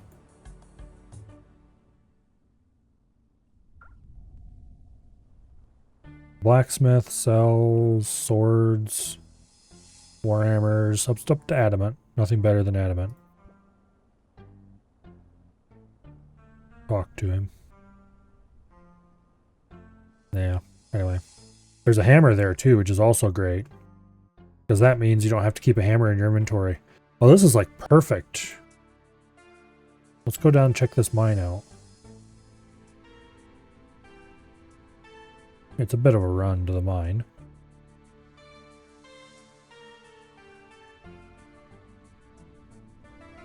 Take pickaxe barrel. Interesting. There's the calcified rocks. Iron, mithril. There's coal right here.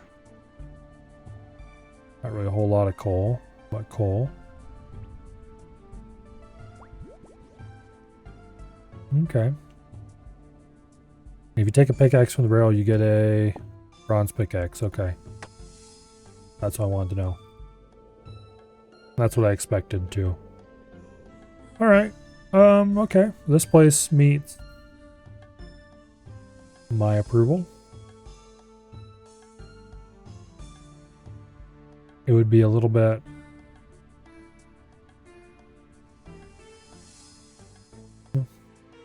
Hello, Dread. Welcome here. A little bit of a run, but you could definitely go get metal, bring it back, smelt it, and smith it. Hammer right there to save inventory space. Not a bad option for the Ultimate Iron Man when I need some metal items. Paperwork sucks. Really? How shocking.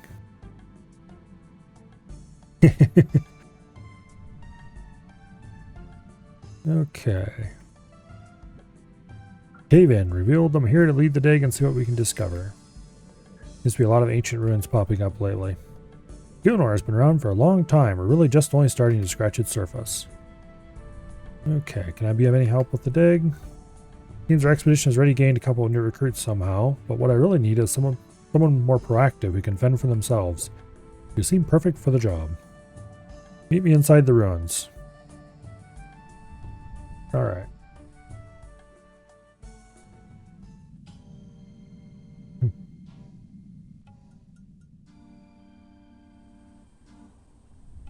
Let's go talk to all the idiots in here. An old place, older than even much of what we dwarves remember. Okay, now where is that fool priest? Let's go talk to the fool priest.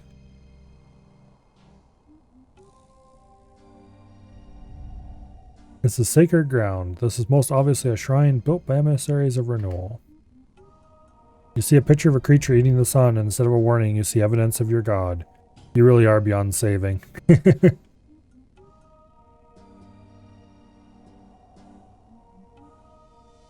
Okay, now let's go talk to the actual archaeologist. Strange. What have you found? This mural has an inscription beneath it, written in the language of the old ones. I think I'm getting there, but I'm going to need some time to decipher it. Okay.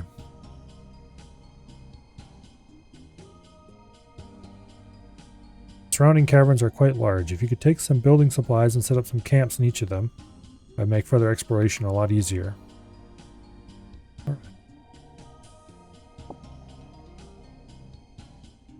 We have the required stuff. Now we need to run around and set up camps. These camps give you the ability to restore your run energy at them in the future, which is extremely handy for a normal account, because they're spaced just far enough away that if you run the whole time, you're pretty much going to be out of run energy by the time you reach the camp. In leagues, we don't have to worry about that because we have infinite run.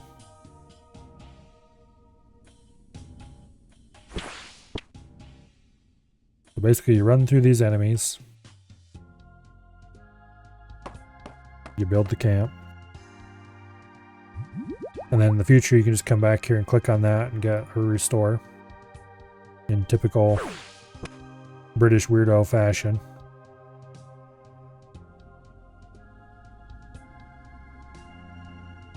Return to the antechamber. Alright, well, I guess.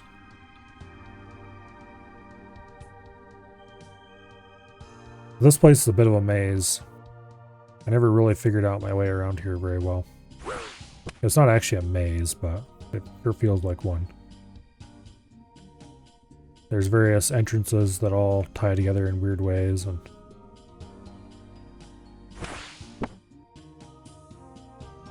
anyway.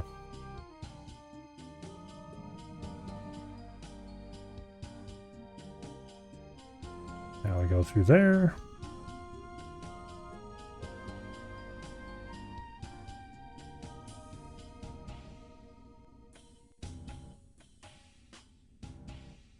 And this place actually serves a useful purpose.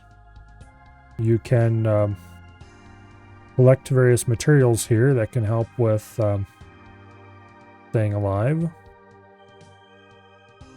Collect stuff that can be cooked for food and used to make some basic potions.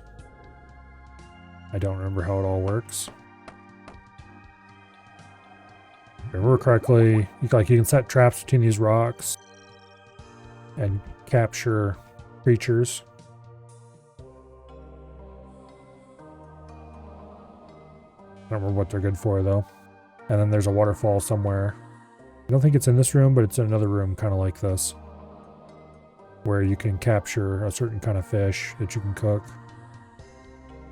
Basically, in theory, if you know how to do this and have reasonable equipment, you should be able to do it without supplies, I think. Just by gathering your own supplies inside. Which I suppose is cool. Makes it a little cheaper to run. Would certainly be helpful for the ultimate, though. And this is the room with the catchable fish, I think. Also, there's some other stuff here. Yeah, over here you can catch the fish at this waterfall. There's some lizards that can be killed. I don't know what they're good for, if anything.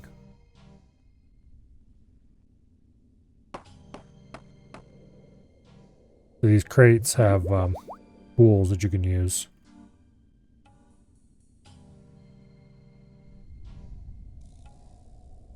Anyway, we won't be needing any of that though, because I have everything you could ever want in this bottom row here. Well, not really, but food and prayer restore, the main things that everyone needs.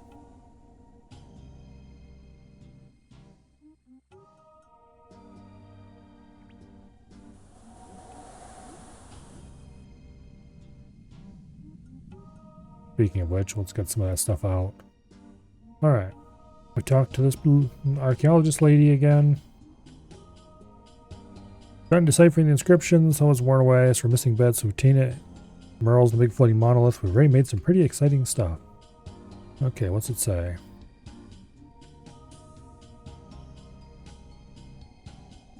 Here in place name by question mark of earth and streams have the emissaries of something been sealed, something something something. We must free them at once. Yeah, shut up, dumbass.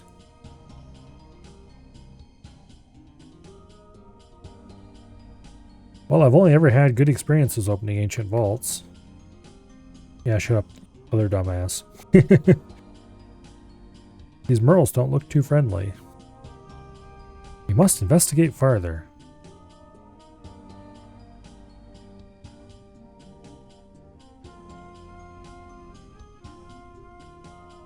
Okay. I think it would be unwise to go and start freeing emissaries that we know nothing about. Smart lady, archaeologist. We should still try and learn more about them. They may pose a risk to Camtorum. Okay, we know they were sealed by the power of earth and streams. This magic presumably originates from somewhere within these ruins. I also wonder if these talismans I found might be connected. Shows you an earth and a water talisman. Okay. We're supposed to take them to the Camtora magic shop. Alright, let's go do that very thing.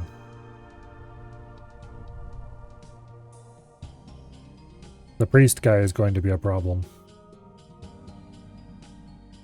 Anyone with 2 brain cells rubbed together should be able to figure that out.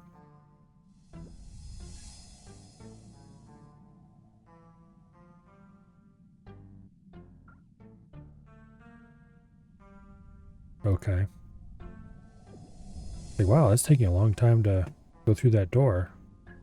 There's something's wrong with the game. No, it's just that the exact angle of the camera we had left us stuck in the black. What does your rune shop have in stock, by the way? Law runes, death runes, nature runes, chaos runes. Oh, got a pretty good stock here. I'd like to talk to. Okay. Trying to find out more about the source of magic in the ruins beneath the city. Okay.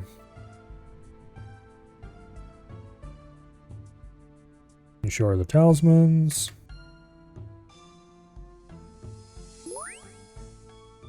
Take them to the blacksmith. Tell them they've been enchanted to react to Naganil magic, and they need some finishing touches. Okay. Type of magic your people have forgotten alongside many other things. Don't have time to catch you up on the history of the world, though, so you need to learn more somewhere else. Wow, you're helpful.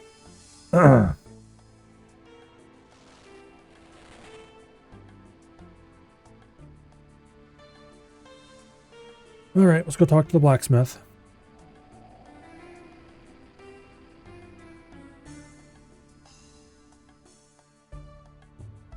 Okay.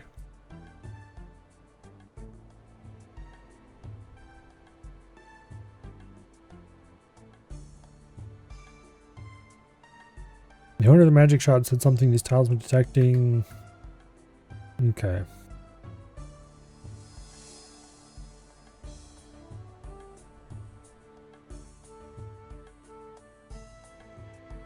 So the blacksmith does a thing to a thing.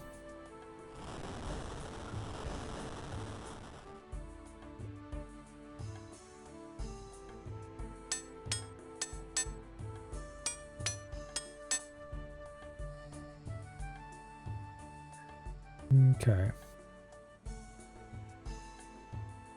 And take them back. Infused water talisman and infused earth talisman. Interesting. Back we go.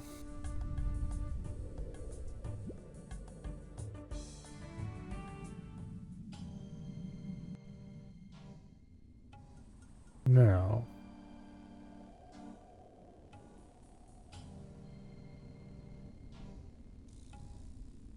Theory, the talisman should guide you to the point in this place where the magic's earth and stream resonate most strongly. Okay.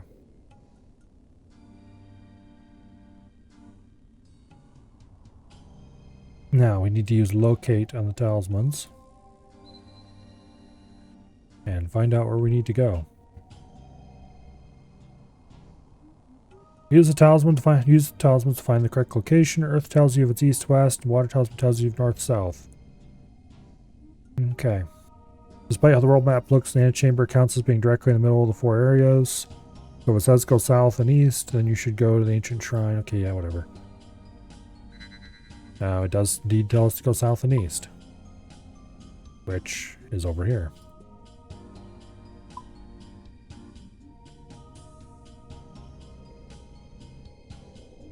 The problem is that door is closed. Okay.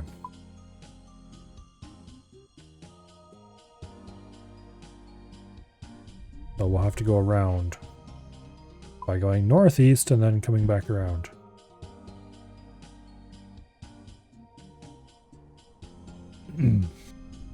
You're down to 1 brain cell? Well, I guess that's unfortunate.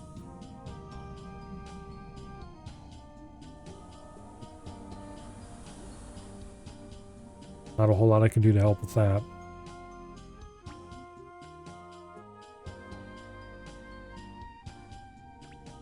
Is that why you keep coming here?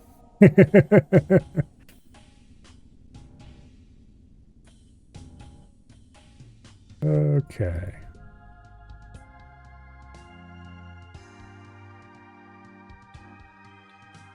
Which one of these 2 doors do I need to go through? Okay, this one goes to the Eclipse Moon. That one goes to the Ancient Shrine.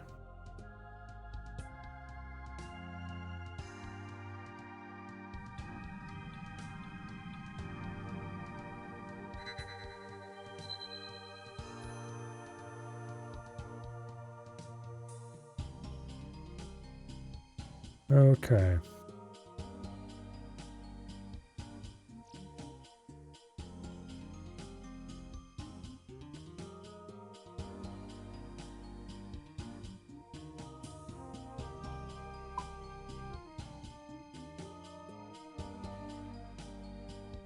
That leads to the bottom of the ancient prison.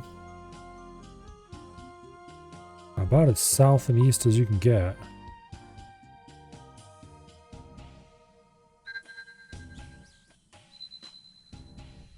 Northeast, okay. Over here?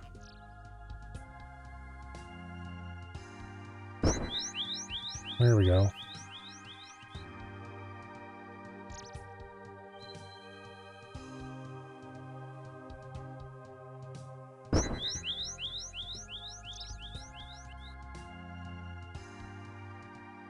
A human? Interesting. In that case, allow me to use a language more familiar to you. So who are you? A Naga of Earth and Streams. And what is this place? A prison. A prison for who? For the Moons of Peril and their long-dead summoner. Moons of Peril? Yes, powerful and terrible Naga summoned to wreak havoc. Why would anyone want to do that? In the face of inevitable death, powerful shaman decided to lash out and inflict death on others.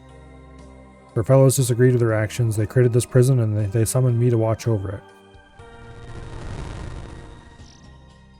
What was that?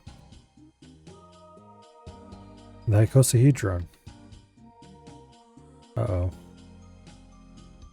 Somebody did something foolish. I wonder if it was the priest. Nah, surely not.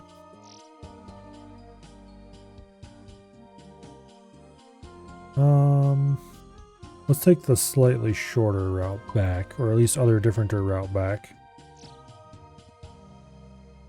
Don't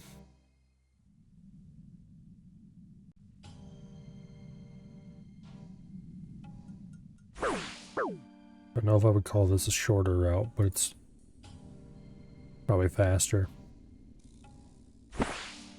Requires less clicking.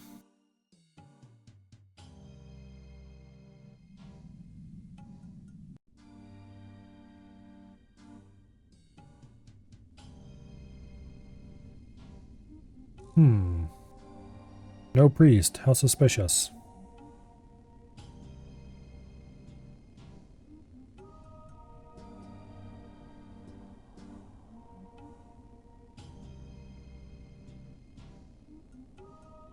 Icosahedron, an object of 20 facets, floating in the center of this room. Did anybody touch that thing whilst I was gone? Zuma did something. We were discussing the Merles and then we turned around and he was gone. Why is there a giant floating D20? Because there is. I knew I shouldn't have let that fool priest in. What does the icosahedron do? It is a key to the magics that keep the Moons of Peril contained. It reshapes and reweaves the magical seals as the moons attempt to break them. Isn't it a good thing it moved then? For it to have moved means the seals must have needed reshaping. That has not happened for decades. Zuma must have done something. Can we fix it? For centuries, the magic used to seal the moons has been woven in I'm not even going to try to pronounce the name of this place. And the creatures that inhabit it. Magical in nature, ritual involving living parts of this place could reinfuse the isohedron. Okay, bring me scales of a bream, the tail of a moss lizard, and paste made of moonlight grubs. Fun. Alright.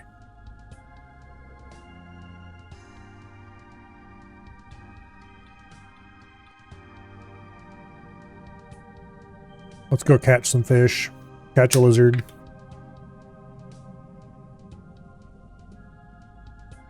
And grab some other stuff. We need a pestle and mortar, and I believe we need a net. Catch the bream here at the fishing spot.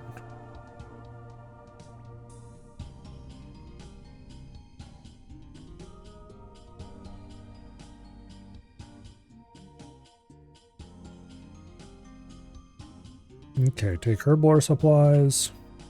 We don't need the vials of water for this. Take fishing supplies. Might as well take all the supplies we need here. Okay. Collect a grub from the grubby sapling. I only need one, damn it.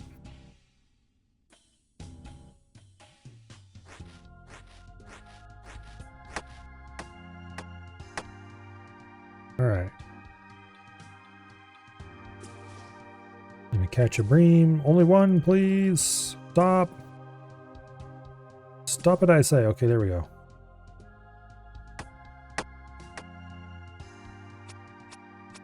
Okay, we got the scales. And now... we don't need the butterfly net. We need to go to the next room and we need to trap a lizard using those rocks.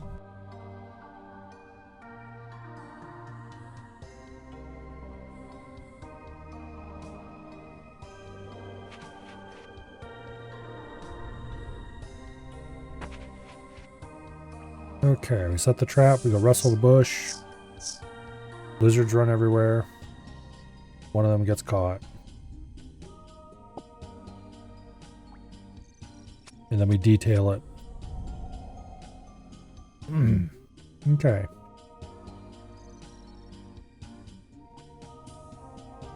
Now.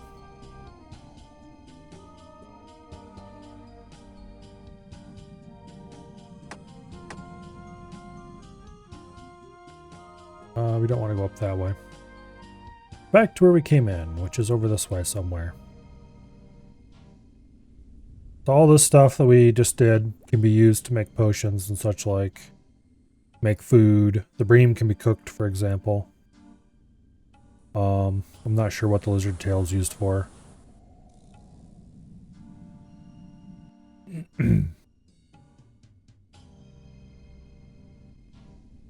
Okay, so we talked to the nice floating lady.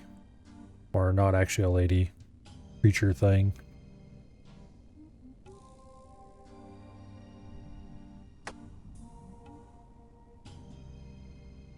Okay.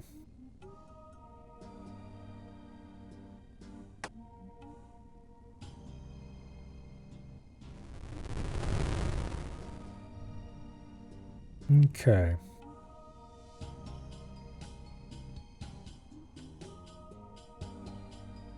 We have to go, quote, distract, end quote, the moons.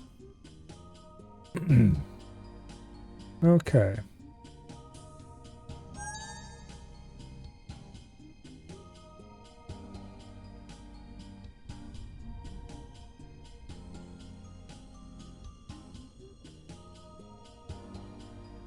All right. Let's go. And engage in glorious combat. Those requirements a crush weapon.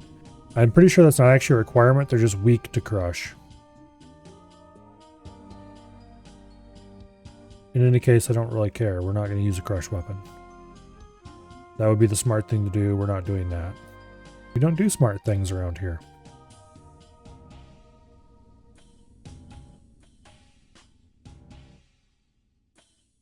I do not remember.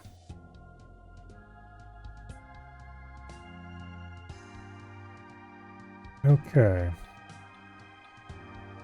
Moon's Apparel. Just scroll down a little bit. Okay, Blue Moon.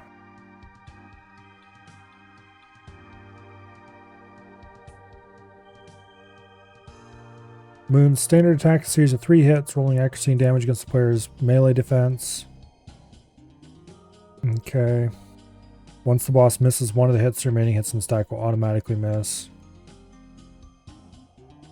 Not having enough defense and being hit by the boss. Okay, so we want melee armor, definitely.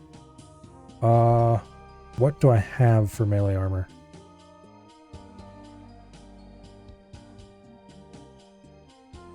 Okay, we need better armor for this. For sure.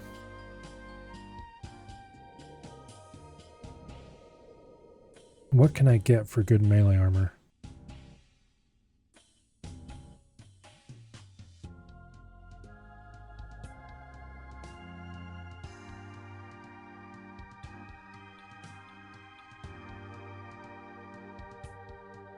Interesting.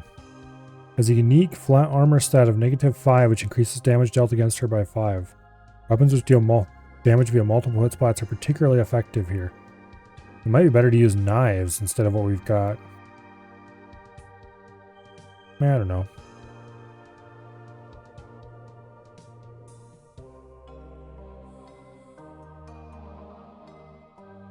Okay, where can I get good armor for this?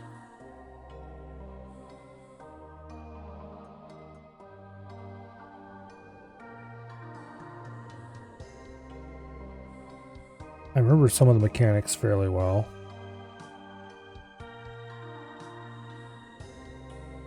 Okay, what do they recommend as minimum equipment? Stuff that I don't have available, that's what they recommend.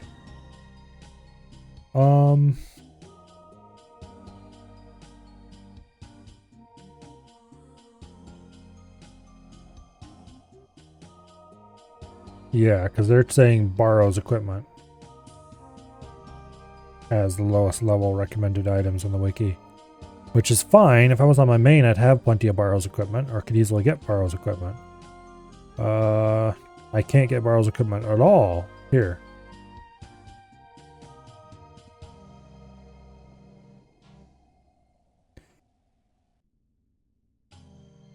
Okay. So the moonlight potions you can make here act as a combination of super combat and prayer, which is pretty useful. And then the food could be got by cooking lizard or bream.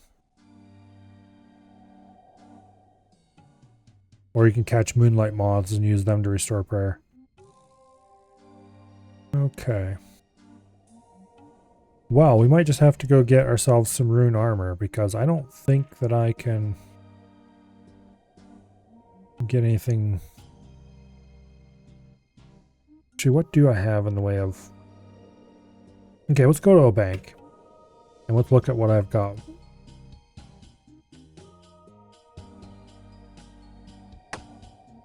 For armor. We don't need our heavy prayer armor. We'll keep the Bandos stole.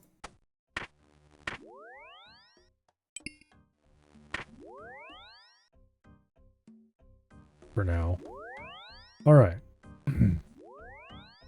Amulet of Glory. Actually. Okay.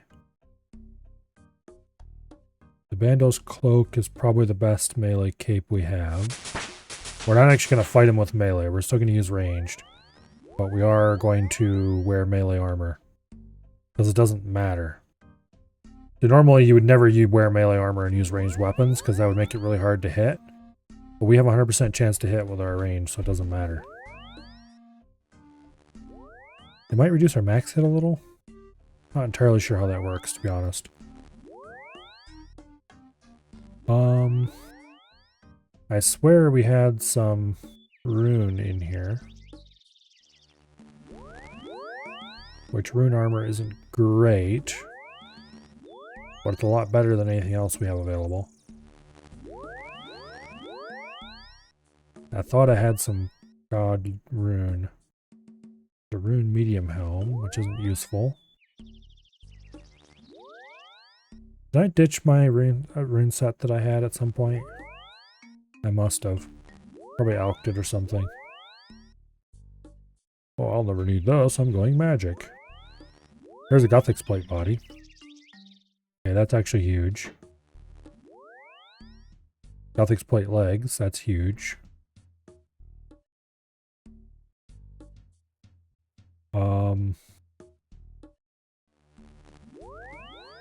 Let's see. I don't think I have a rune full helm of any kind, though.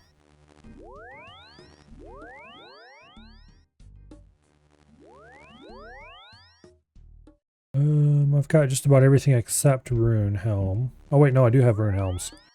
I got rune helm H2 or rune helm H5. H2 it is.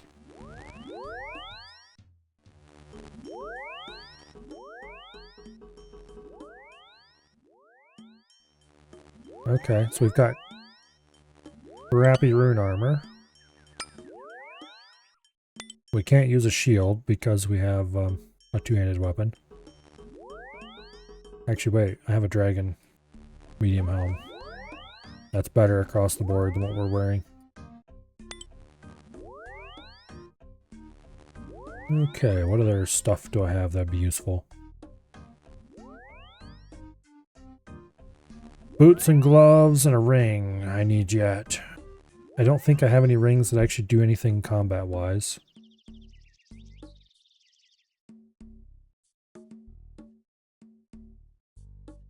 Pirate's hook is actually a little bit of armor. Probably better off wearing the blue d'hide van braces.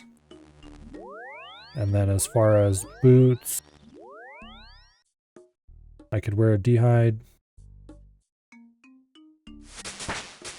or the ranger boots. The d'hide looks like it has better melee defenses.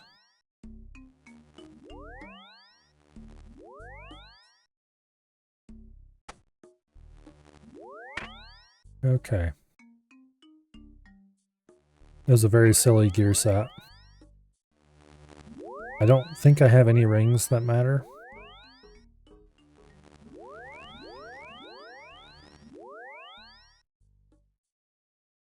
And I don't think I could make any really either.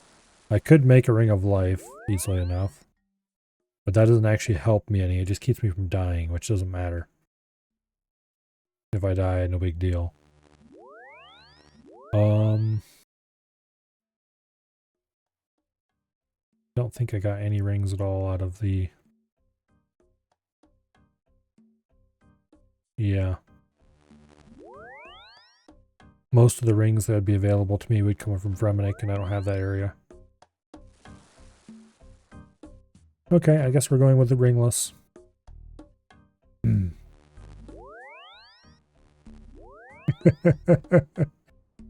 High fashion, gentlemen. Oh, we look ridiculous.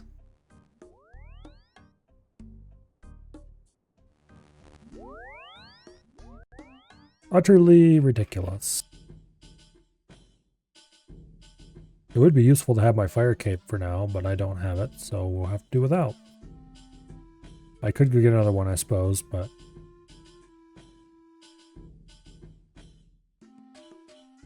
These bosses are very much designed to be fought with melee. I'm not doing that. I don't have melee equipment. This cobbled together set of really bad, not great melee armor is the only concession I'm willing to make to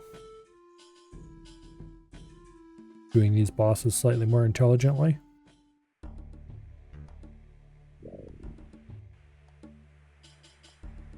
Okay, if I remember correctly, prayer does matter in here. We will get some prayer potions out.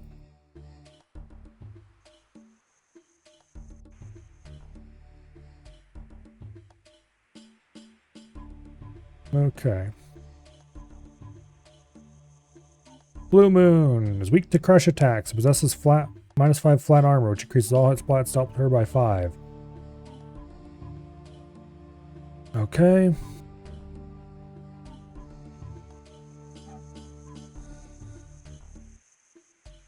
Or Curse of the Moon to cancel your next attack. This occurs once enough stacks of the Curse of the Moon accumulated. Turn auto retaliate on, by the way. Okay. If he hits you too much, she'll freeze you up. Special attacks, weapon freeze will jerk your weapon out of your hand and put it in blocks of ice. You go break the block of ice by punching it and get your weapon back. And 2 braziers opposing ends of the chamber extinguished and freezing storms are conjured. The boss will heal herself 5 times during the storm. Prevent this, run to the braziers and relight them while avoiding the moving storms. Deal damage, force you to walk for 2 ticks. There are safe spots either side of the braziers. Okay. I have fought this boss before and she wasn't too hard. And I wasn't that... What equipment did I even... I think I used dragon chain body and... I think it was dragon scimitar as my weapon.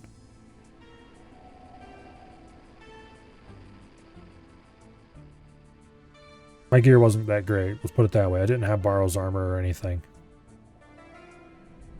The wiki is probably being a little overdramatic again about what kind of gear you need to have. That said,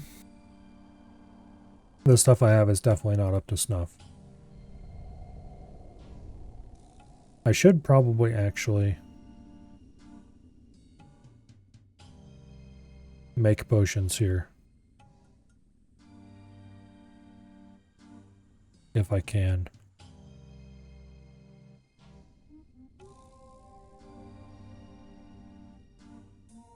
Okay.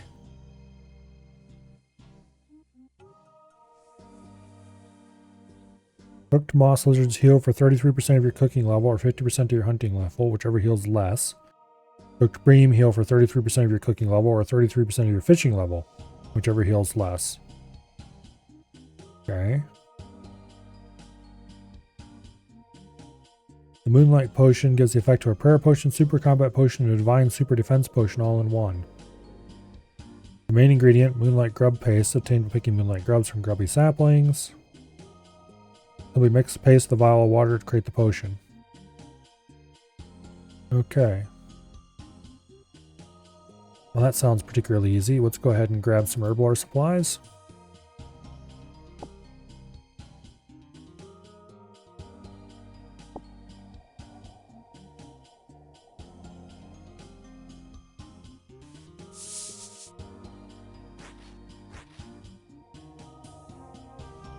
And let's make ourselves some potions.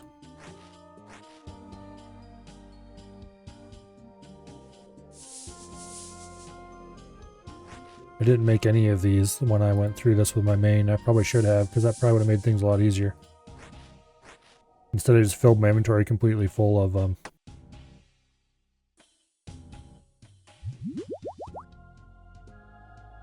do you call it? Chart.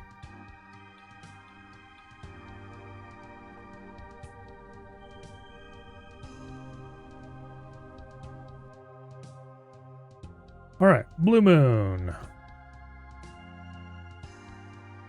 Is there any point to praying against any of their attacks? No. Okay. So we'll pray Eagle Eye. And Steel Skin.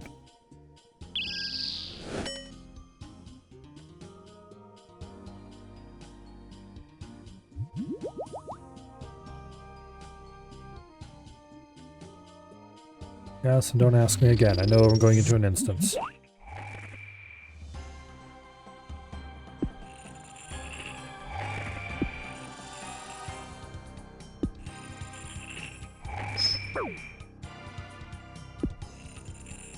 Give me my weapon back, damn you.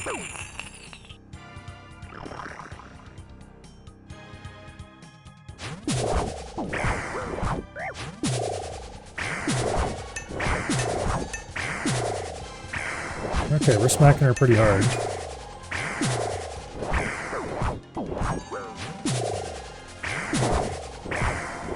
If you don't stand on the glowing moon, it hurts a lot more.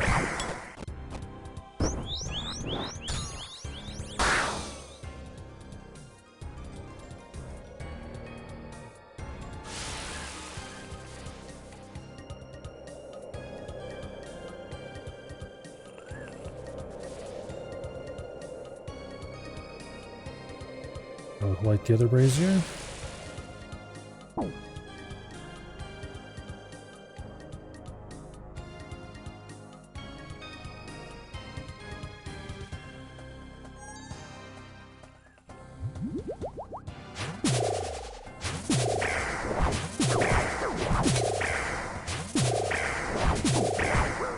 Okay, so this fight is going ridiculously fast.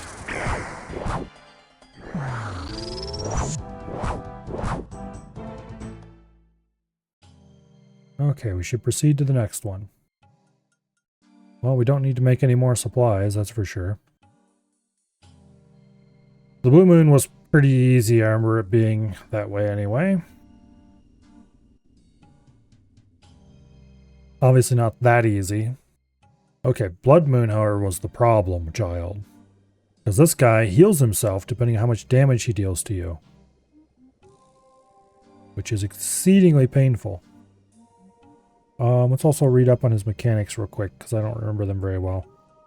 Okay, Blood Moon is weak to slash attacks. This is -2 flat armor. Okay.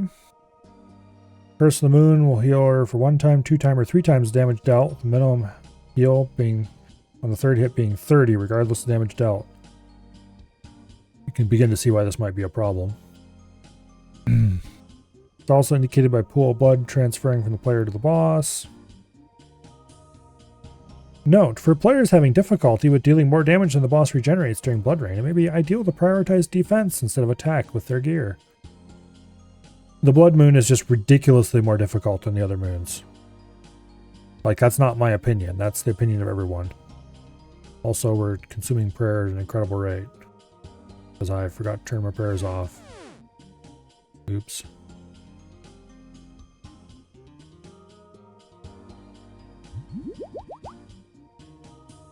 Damn it.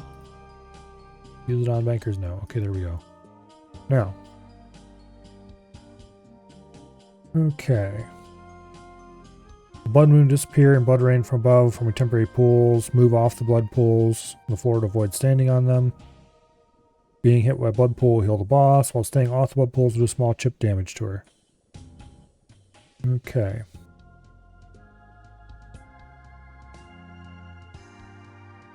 Blood jaguars spawn around the room along with damaging sphere, the blood square, along with a damaging square of blood pools. Unlike the other special attacks. Okay. Jaguar will siphon up to 15 hit points from the player and perform a cleave attack on the 2 tiles in front of it. Okay.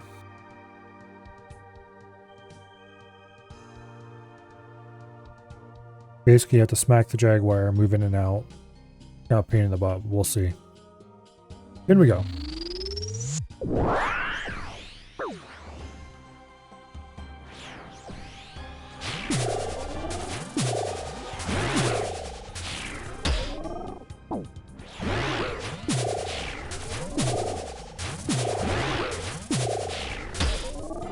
Okay, I'm moving completely wrong here.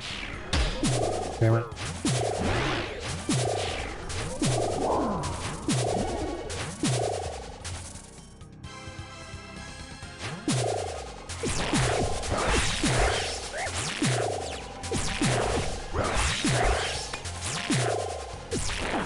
We're still dealing a lot more damage to it than it's healing.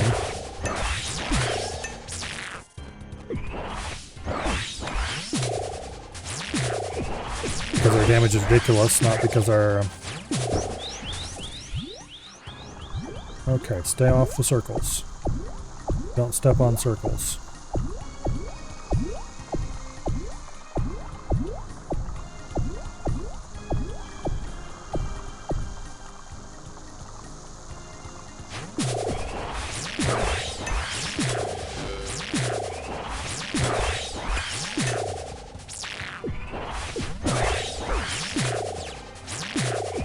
Because our damage is ridiculous, this is easy.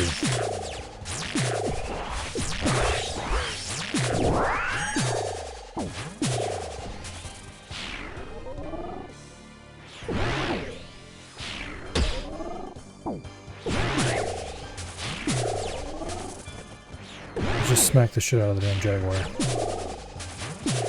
I don't care if it attacks me or not, I just want to beat the shit out of it.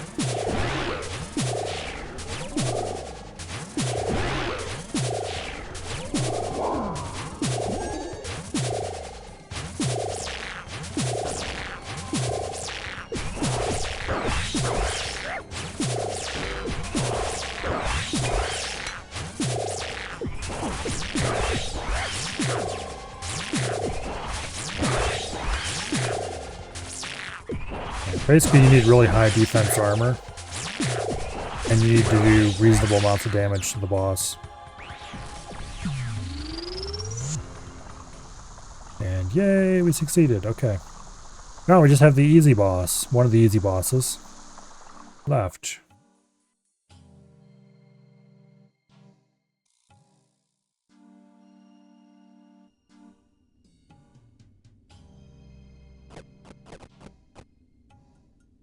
Okay. And each of the bosses is weak to a different combat style.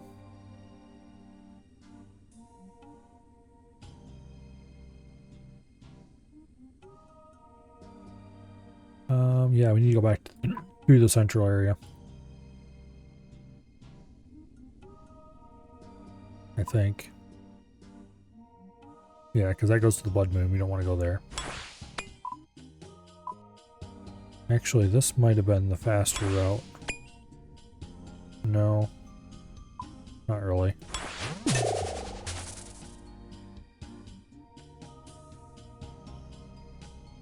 Like I said, this place is a bit of a maze.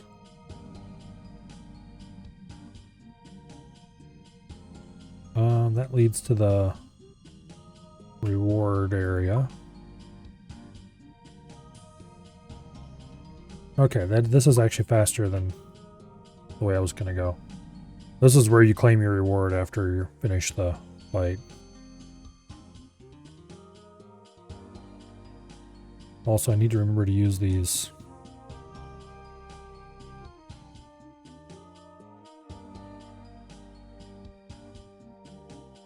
And steel skin would help a lot too because it increases our defense. I don't think I have anything better than that. Alright, this boss, I kind of remember one of their special attacks is they create an orb that rotates around them. You have to keep the orb between you and them. And then I think, I don't remember what the other special is. Let's check. Eclipse Moon. Weak to stab attacks. Possesses 6 flat armor, which reduces all hit spot stealth to her by 6. Is reduced by 4 during her clone special attacks. Okay, cause your attacks to occasionally be glancing. Glancing attacks reduce your max hit by 12. Okay. Searing Rays. A moon shield will appear and the Eclipse Moon will forcibly shove you behind it. Again, attacking with rays of light, which can be avoided by moving alongside the moon shield. Shield moves at a walking pace and pauses in each corner of its route just long enough that if you keep walking, you automatically keep pace with it. Okay. You're shoved into the center of the room and are bound in place. Clones of the Eclipse Moon will spawn around you, attacking you in 5 cycles of 3 for a total of 15 attacks. You must face your character toward each clone as it spawns to prevent damage. Doing so will parry the attack, sending an undelayed attack back at the boss. As such, slow, high-hitting weapons are recommended to be used during this attack. Okay.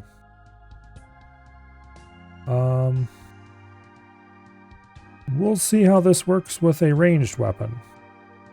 I'm curious what the actual effect will be. In we go.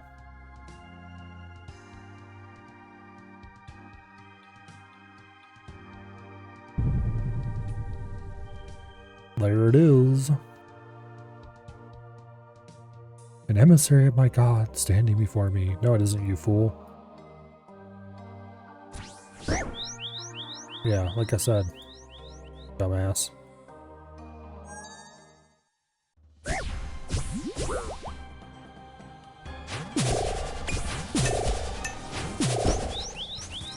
Okay. Follow the sphere. Ow.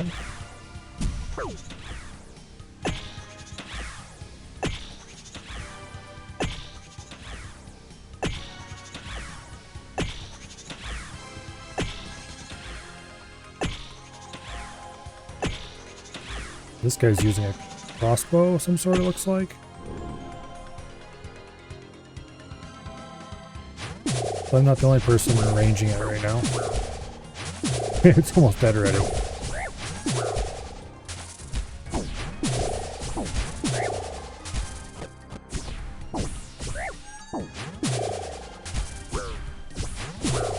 This one deals pretty high damage.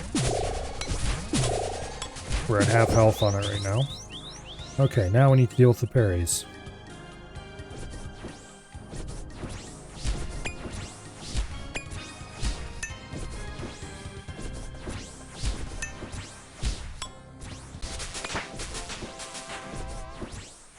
Basically, as soon as they attack, or as soon as they appear, you click in their direction.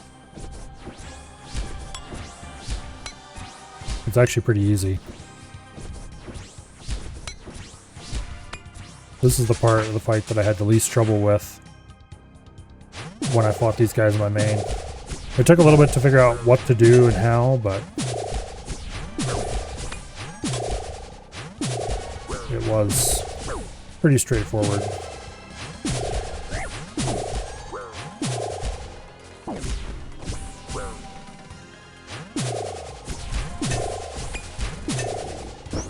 Oh, come on.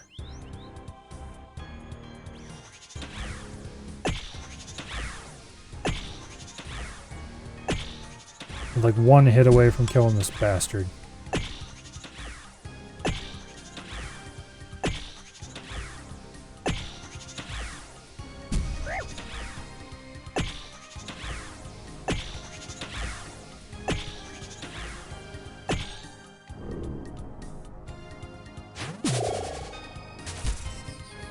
There we go. Alright. That was easy. Should now return. Okay. Well, let's go back to the middle, which I believe is this door over here. Better check. Nope, that is the door to... Okay, this is the door to the middle. Over on the other side.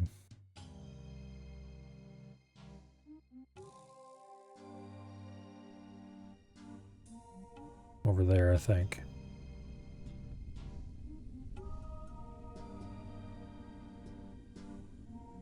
And then we get to loot the reward chest before we leave.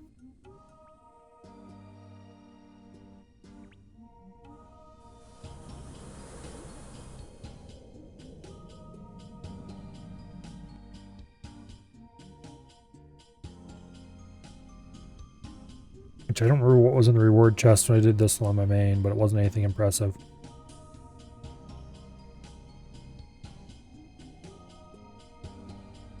Okay.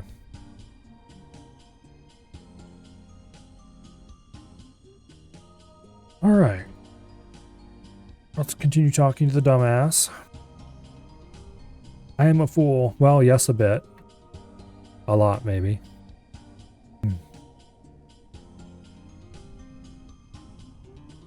Oh, stop being nice to him, you dumbasses. He was an idiot. He did something that was obviously idiotic from the very beginning.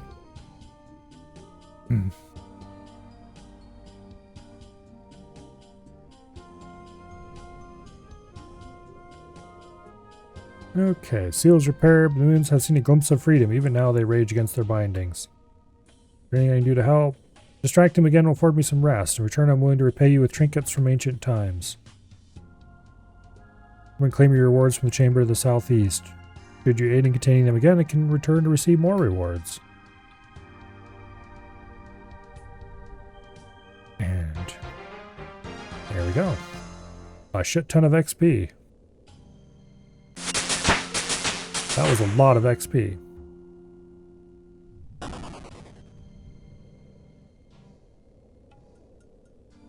Oh, and we completed Perilous Moons for 80 league points as well.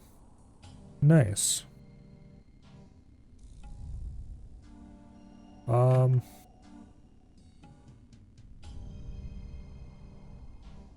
I'd really like to go through that gate because it would have saved me time. Oh well, we'll go back out around and do it again.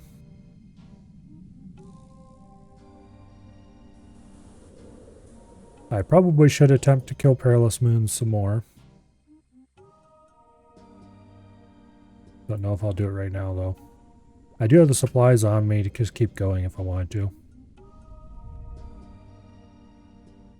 And they are pretty easy with this kind of setup on leagues. I should go try them again with my main now that I have proper tank armor.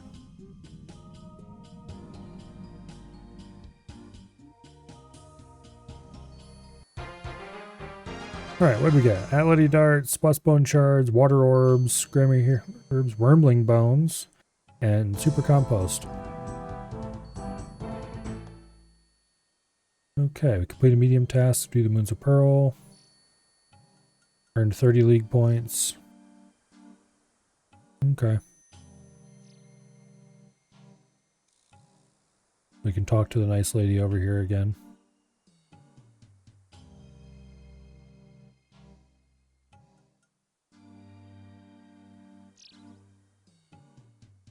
Okay.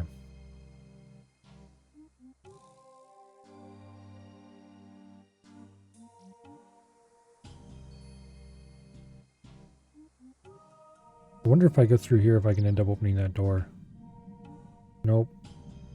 We can't go through there. Why is there a passage there if you can't go through it?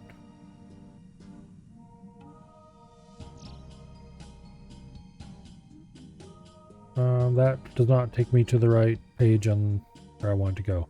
Alright, let's go back to the main area. We'll go dump some of this crap.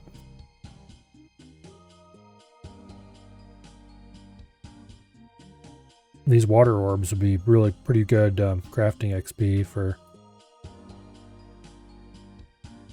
anyone, really. Yeah, Atlety darts are ammunition for a weapon you can get here. The bone shards are for prayer XP. Wormling bones would also be prayer XP. None of that stuff's terribly valuable though. But it comes down to you can make your own supplies here, so you probably don't need to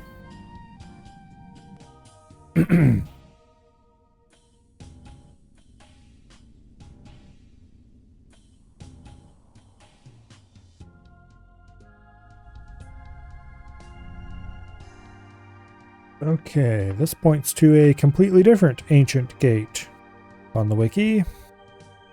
Means I don't know if there's a way to get into this area or not.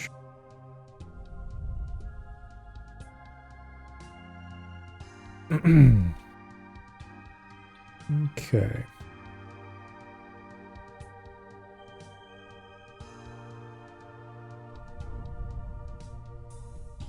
I don't know if the moon armors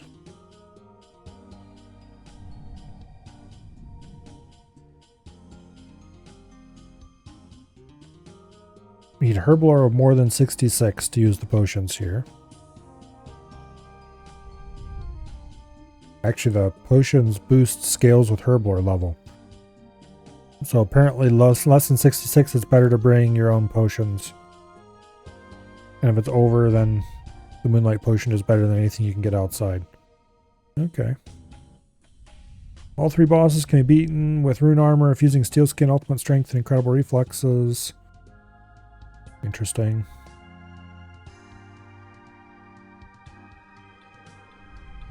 Okay. I would like better armor, though. Not sure where I can get better armor is the thing. But most of what I would consider to go get better armor is not in this area.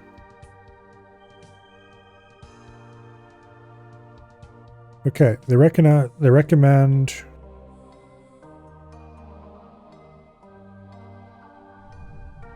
Bando's chestplate, which I don't know if I can get. I think that's Fremennik. Justicar chest guard. That's from Theater of Blood, so there's no way I'm doing that.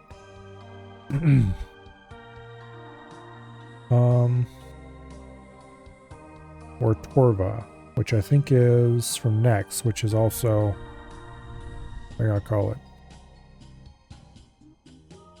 Also from God War's Dungeon, which is Asgarnia, and I might take Asgarnia eventually, but I'm not taking it now, that's for sure.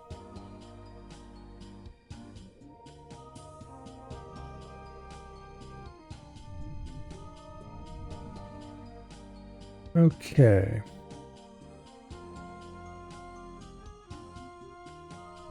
Dragon plate legs. Barrow's legs. Bando's tasset. None of the recommended armor is stuff I can get. The moon armor might be reasonable.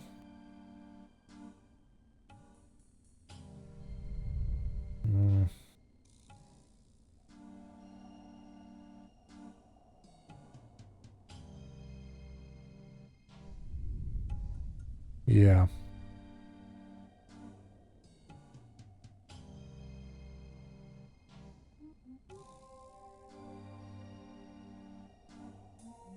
I don't know. I don't think I can get anything better than my current armor. Not easily, anyway.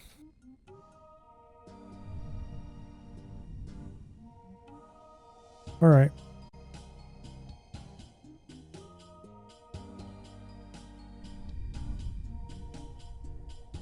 Where was that? Oh, here we go.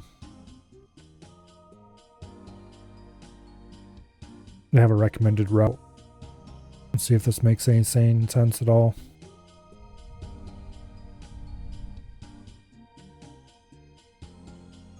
They do Eclipse Moon, then Blue Moon, then Blood Moon.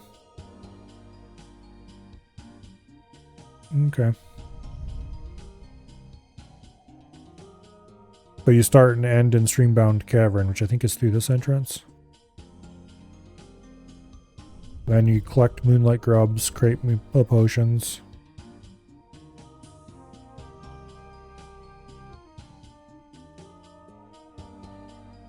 Fish raw bream and cook them for food, which, if your hunter level is over 65 or greater than your fishing levels, can be skipped as mussels provide faster food than fishing.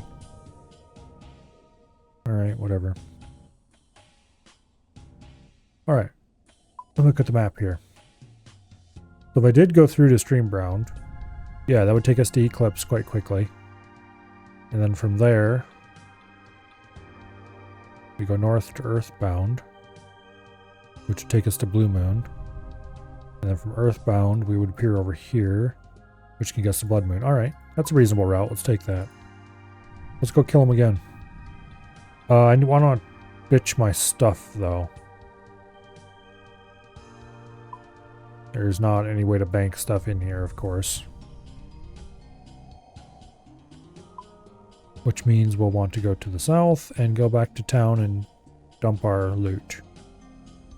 And then come back. And I think that'll get rid of our potions. Yep. Yes, I'd like to leave anyway. No, my beautiful potions. That took so terribly long to make. They didn't. It'll take us a second or two to remake them.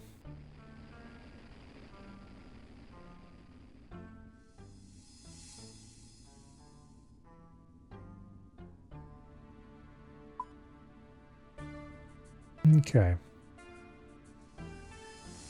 Now, we don't need as much food as I thought we might.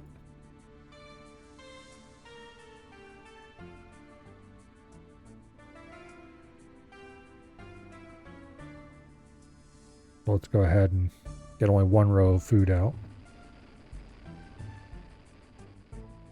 And let's go fight them again. Leave some inventory space for loot. I'd really like to get a set of armor here. Not sure what that armor is good for, but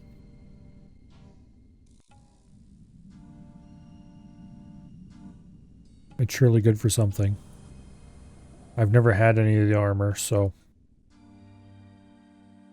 we'll see if we get a set of melee armor here. Would be nice. I doubt there's any particularly tanky though, because if there were... Okay, take from herblore supply crates. Boom. Alright. Go ahead and grab ourselves some grubs, which are definitely healthy and not at all disgusting.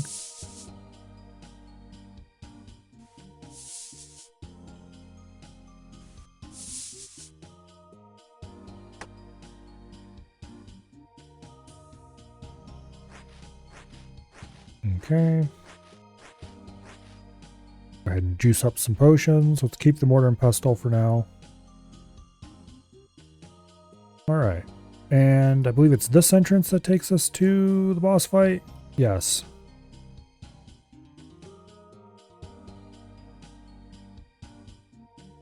The Eclipse Moon was particularly easy.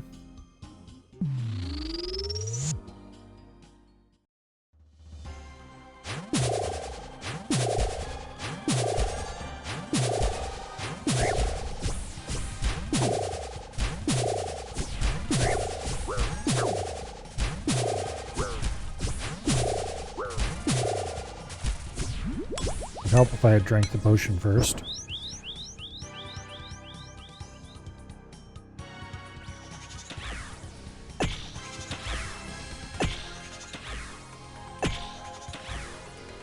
Yeah, a little too far out. Hey, that was no fair. I was in cover, damn it.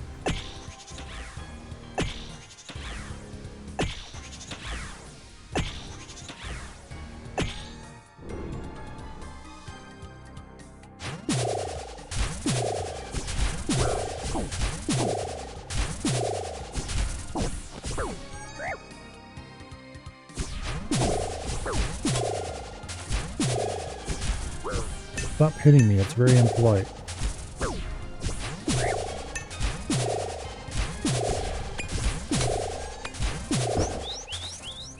Okay.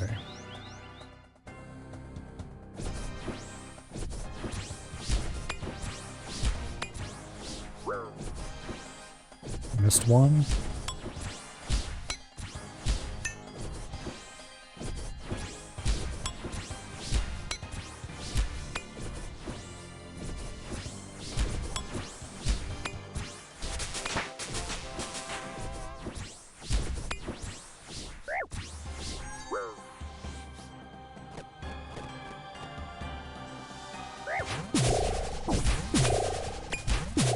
Okay.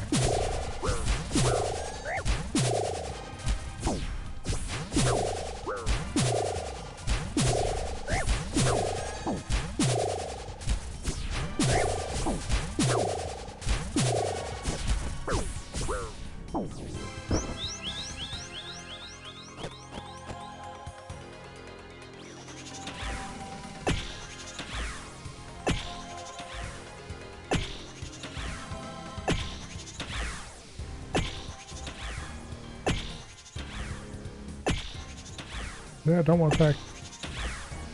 Keep running, you fool.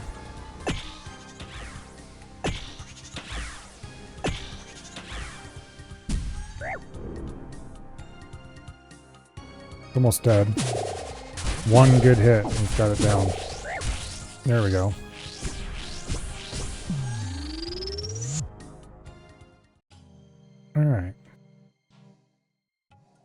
Now, on to the next moon. Which, oh, this teleport is directly to Earthbound Cavern. Well, no wonder they had us do this order in the wiki, on the wiki. Because right there's the entrance to the next moon. We could just grab a couple supplies here and boom, straight on to the next one.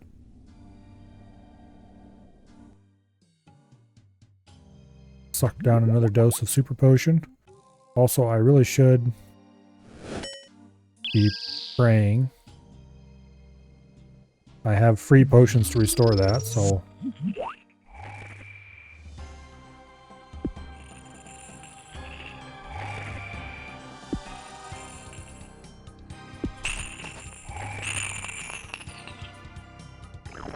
Run, run, run.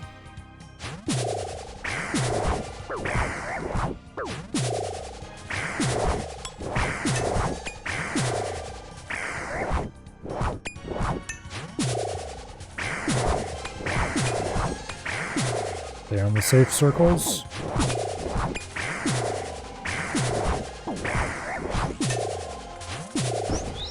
Okay, we get knocked back.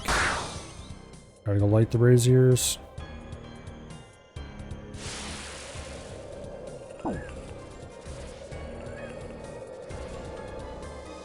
Technically you don't need to light the braziers, but makes things a little faster if you do.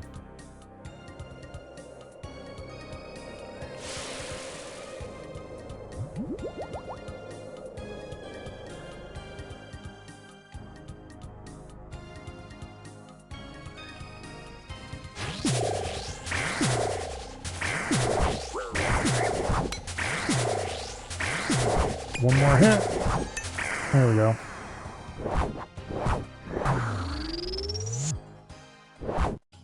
Alright.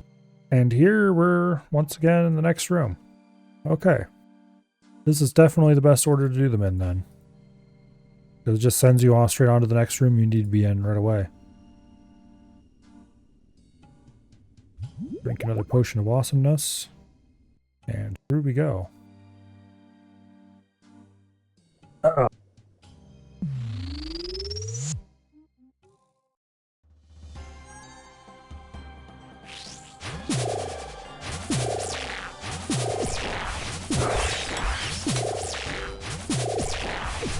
I really should have brought a melee weapon so I could play around with the mechanic of stepping in and out for the jaguars. Because I don't remember that mechanic well enough to execute it properly.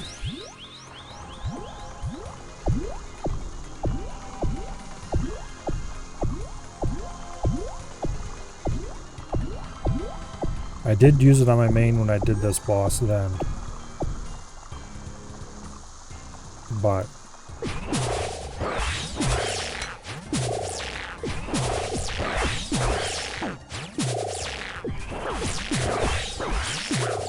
stop healing, you scumbag.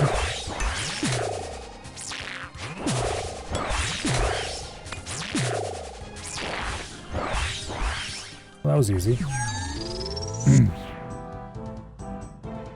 Fortified. And we did Moons of Peril speed trialist. Let's actually look at the... Well, first of all, let's turn our prayers off. Let's look at the combat achievements. That's not what I wanted. Combat tasks, there we go. Bosses. Moons of Peril. We've completed 5 out of 12 already. Really. Lunar Triplet. Open the reward chest after defeating all 3. That's easy. Open the reward chest 5 times. Defeat all 3 moons in one run by only attacking with a dragon scimitar. Wait, what? I didn't do that. It must be auto-completed somehow for some reason. Probably because I can't get a dragon scimitar in my areas. That doesn't make sense though, because I don't have all the areas. So what the hell? Beat all 3 moons in one run under 8 minutes. I think we did that easily. Defeat all the moons in one run while only taking damage from regular attacks. Defeat a moon without consuming any supplies. Okay, that's what we did.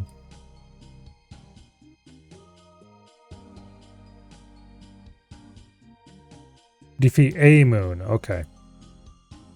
It wasn't defeat all the moons. Defeat a moon using its associated weapon drop. Defeat all 3 moons in one run under 6 minutes. Okay. Defeat 30 moons of peril without leaving the dungeon. Beat the Eclipse Moon by only attacking its clones. Open the reward chest 25 times. And defeat a moon before they start their second special attack. That's let's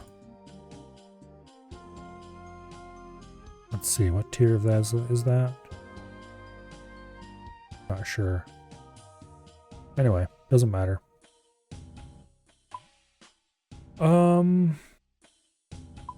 Yes, the south exit here takes us to our rewards directly. Alright.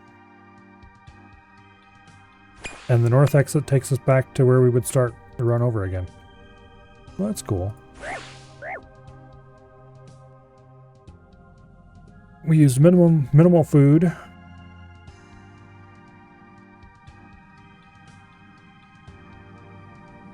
I'll definitely whack these guys around a few more times and see if we can...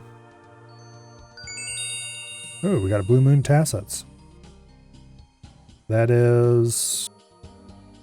better for attack. It looks like it make good magic and range armor-ish.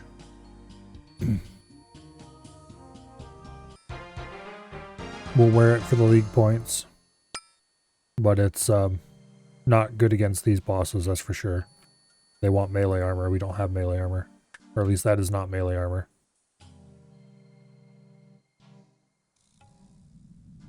Alright, through the north. And then we go through this entrance and we go smack them around again.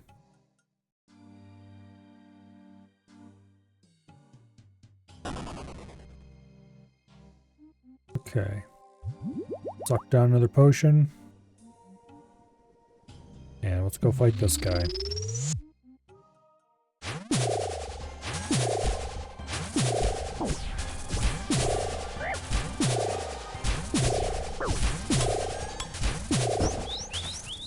Well, it's our favorite.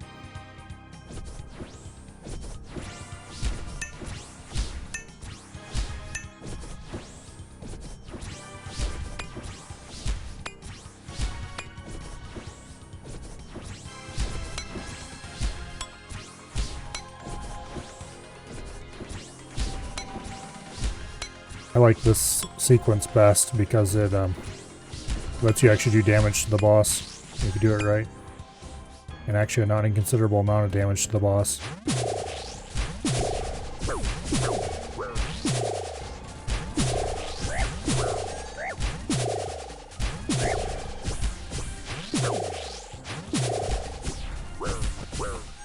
This is where we eat the most though.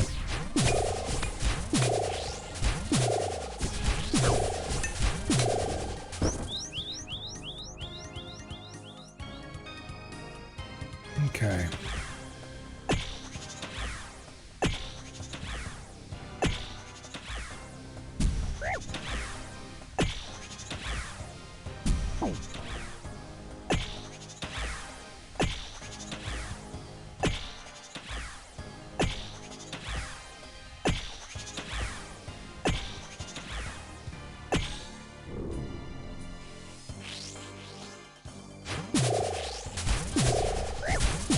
This is the moon with the highest armor.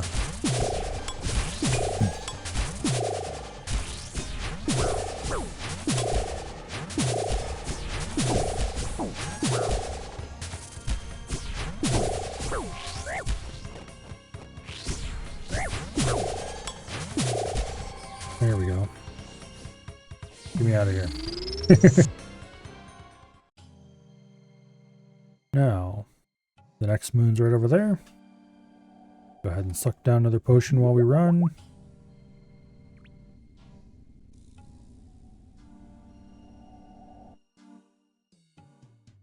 Blue Moon, aka easy game.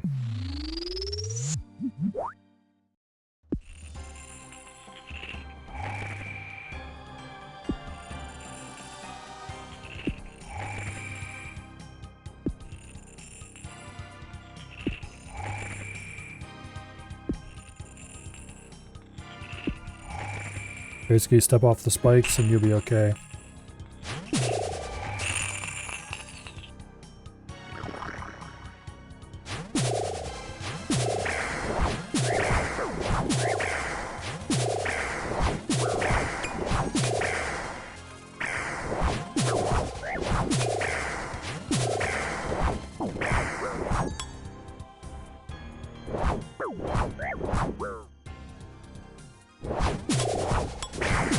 There we go.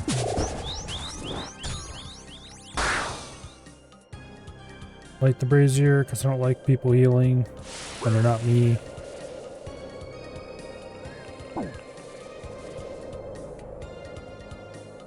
Forgot she turns her run off completely for this.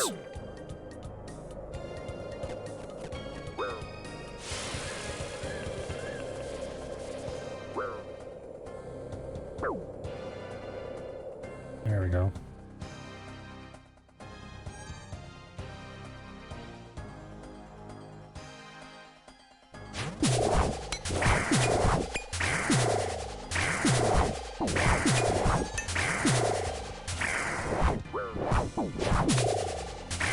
Get wrecked. And we're done. On to the blood moon. Which is right over there.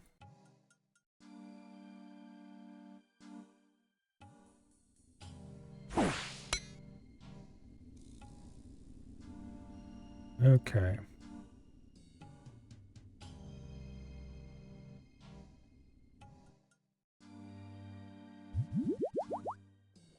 Suck down another dose of potion.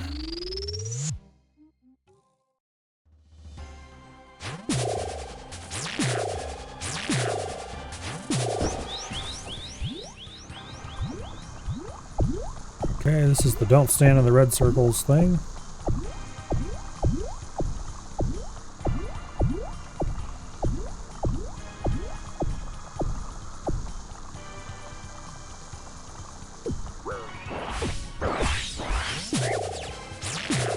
Standing on red circles is bad.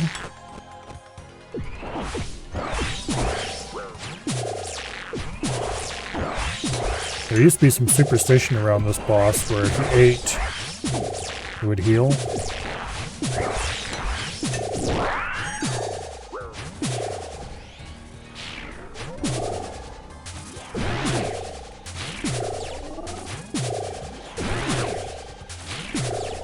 I don't have to worry about this because I'm doing enough damage to the stupid thing. I stay healed.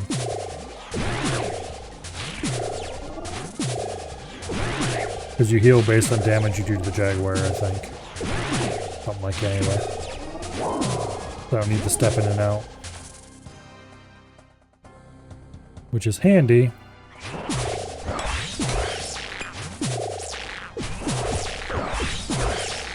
Stop healing, you stupid bastard enemy.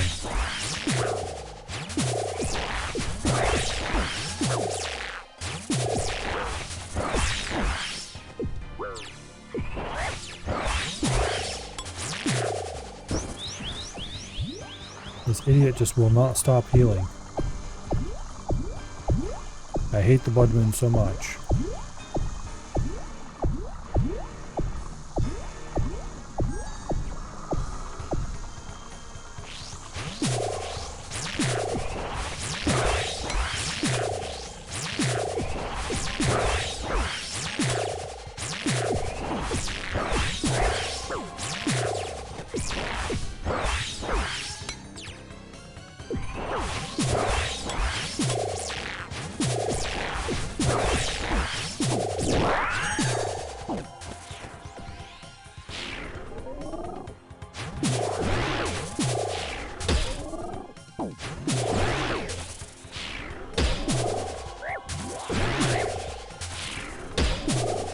Cannot stop stepping completely wrong.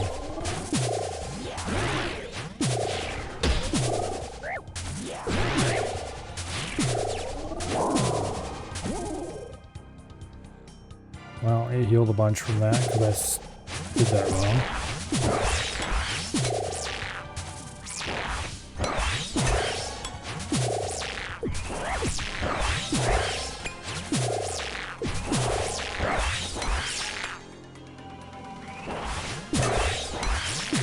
This fight is going way worse than the previous ones. Got a little bit unlucky and... Damn, it's 10 HP. Just let me kill it.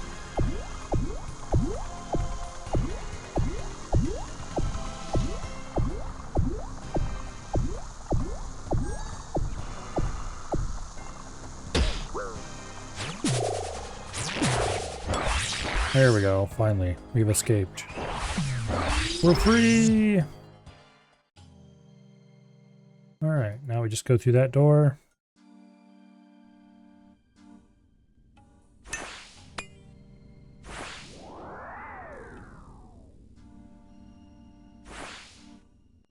Okay.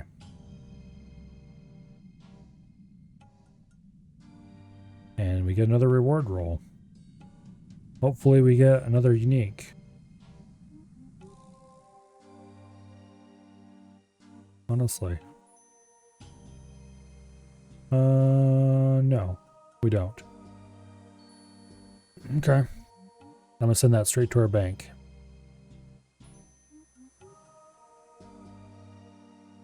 Alright, well we got plenty of supplies. Let's keep smacking these guys around. It'd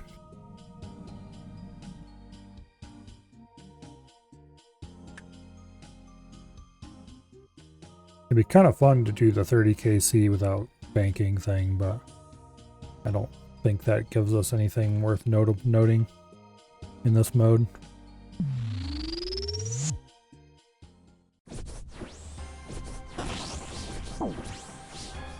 Well, thank you for dropping me into this.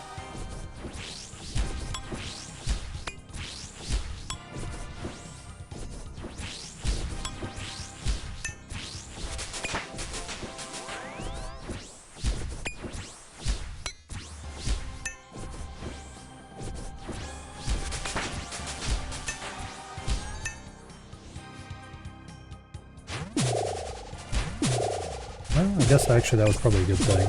I got hit once or twice, but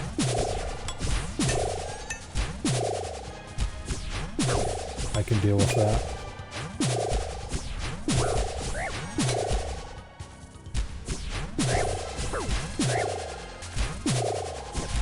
That hurt a lot.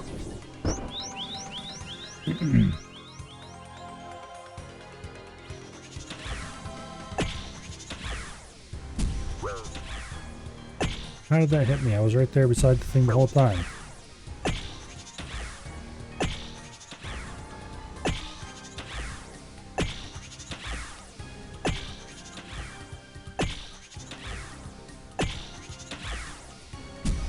Oh, come on. That's bullshit.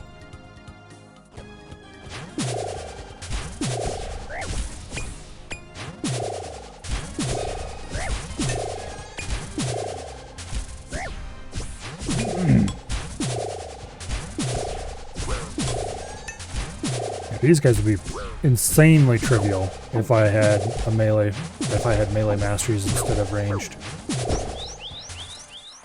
Okay, we can probably actually kill him during this phase. Just with a little bit of luck.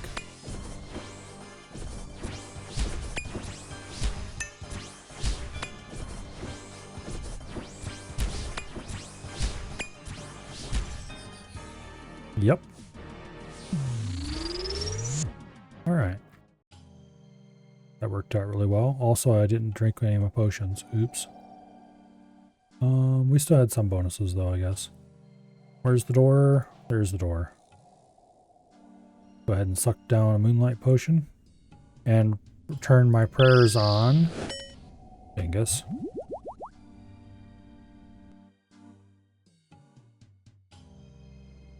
Alright. Now.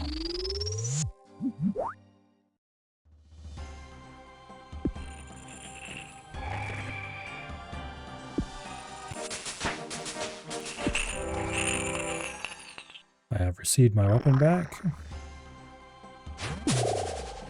Level 90 hit points, that's nice.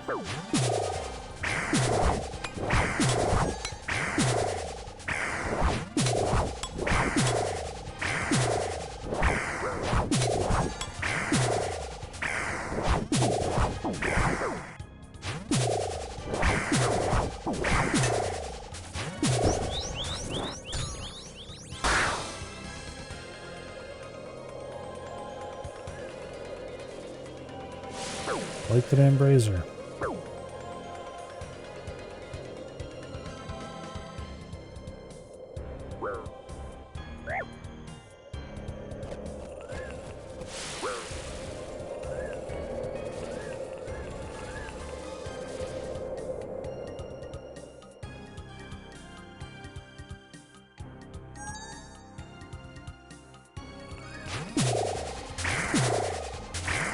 Okay.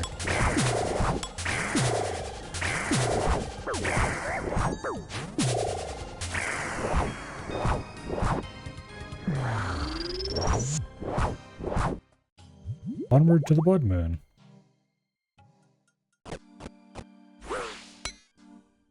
Damn it. I opened those in reverse order of what I wanted to. Well, I'm not gonna fix it now.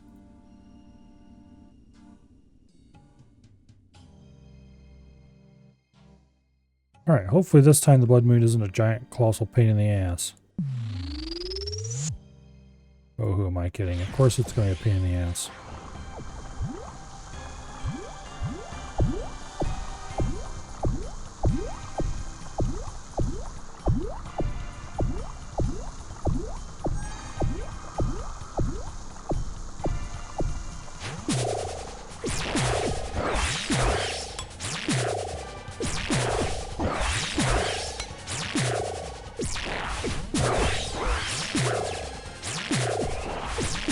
Stop healing. I really, really, really hate bosses in video games that heal.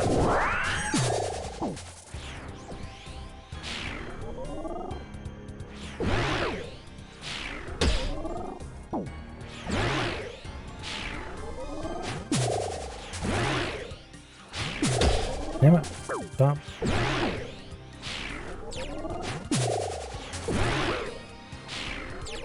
Worst of both worlds.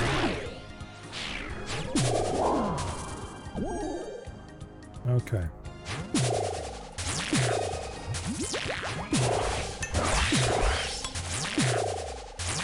We get a little bit lucky. We can kill this guy.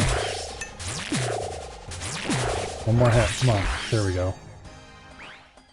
Beautiful.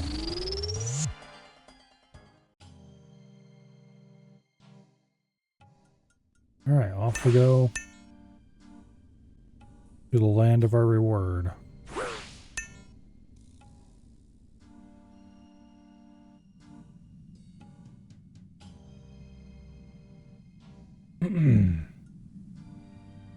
Give loot. Lots of water orb, the Letty darts, Hairlanders, swamp tar, maple seeds. Okay, into the bank you go.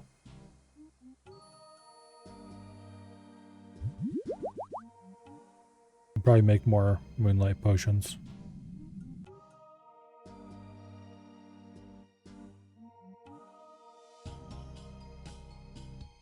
I really want more pieces of moon armor. Be very useful stuff to have.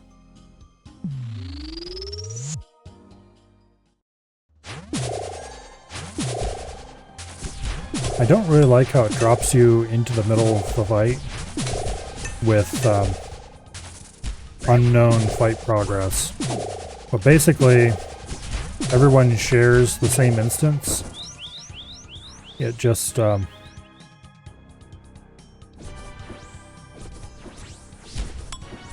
health of the boss is different.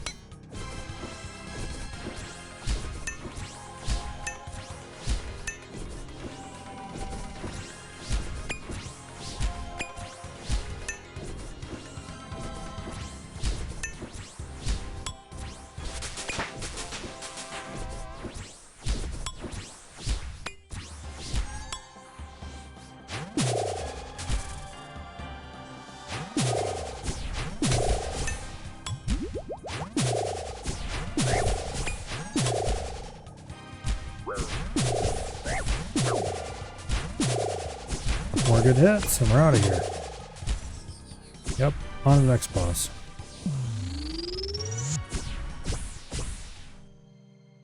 On to the next boss.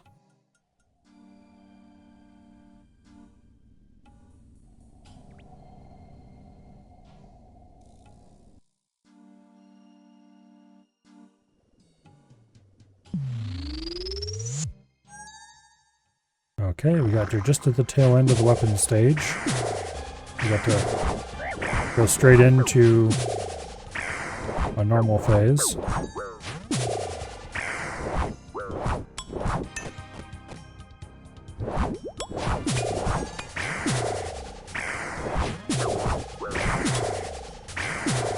I'm getting hit a little more often than I like. Alright, brazier time.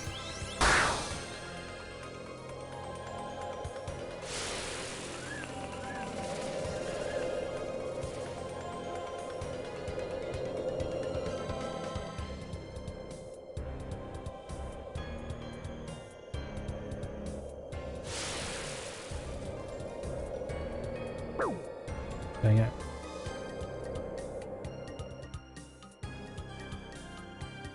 Okay. Did pretty well there, to be honest.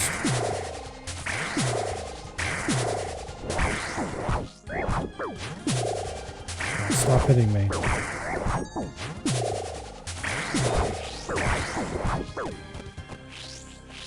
The blue moon does a lot of damage, but also takes a lot of damage. There we go.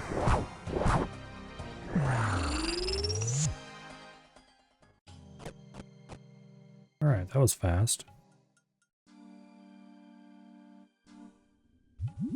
On to the blood moon.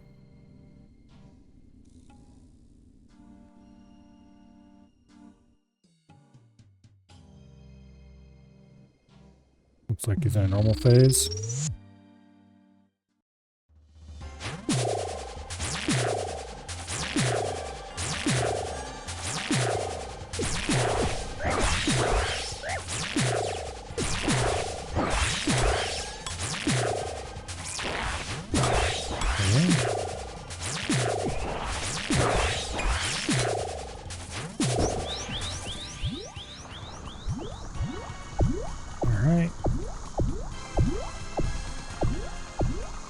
Don't stand on red circles. Standing on red circles is bad. This phase is trivial.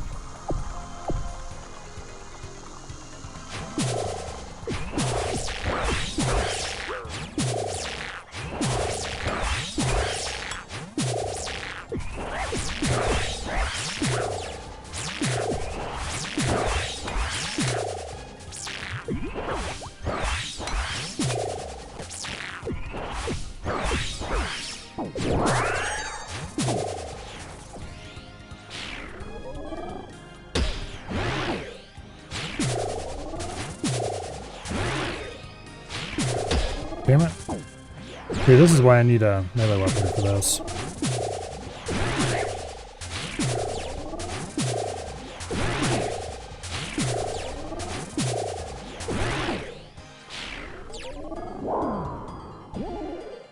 Alright. They gained a bunch of health, which I don't like, but...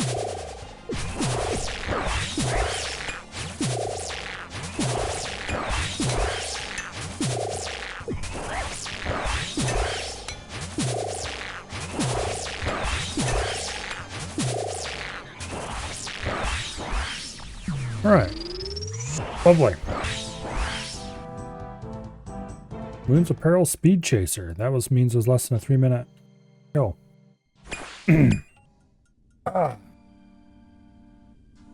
That's cool.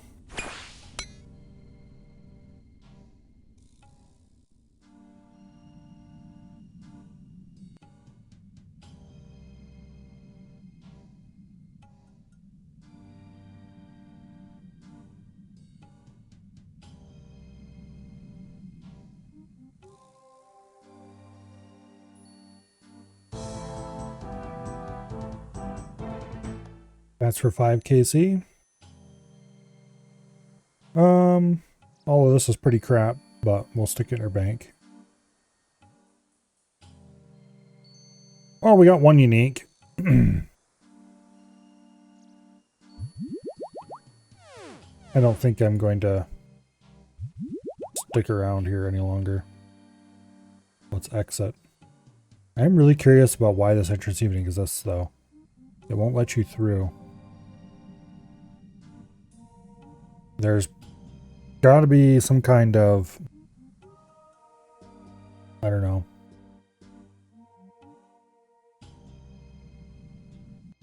Maybe that opens up after a certain amount of KC or something, or maybe there's something else you can do to open it up. Also, I just realized it's 10:38, so that makes it even more of a good stopping point at 5 KC. There's a bunch of tasks related to this.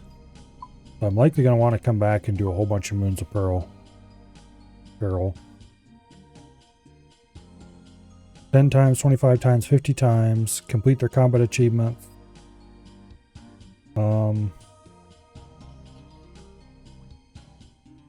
Piece of Blood Moon. Piece of Eclipse Moon. Full Blood Moon. Full Eclipse Moon. Full Blue Moon.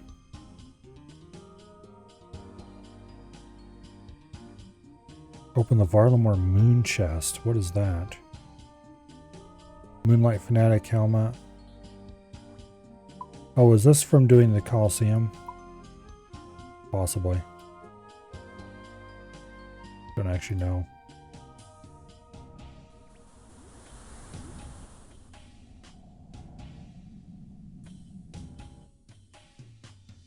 Anyway.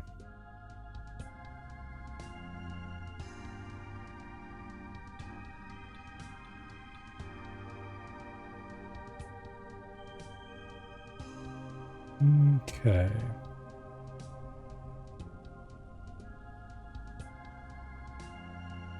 We can inspect the monolith,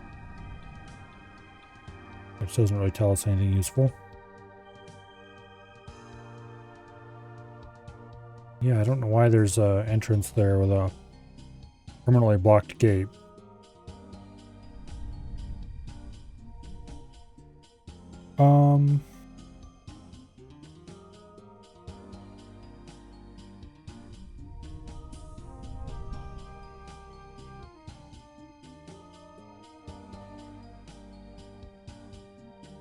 Is there anything that tells me more about that path?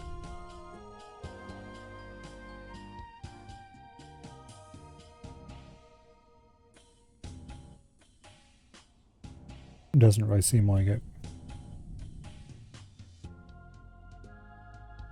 Look at the lunar chest.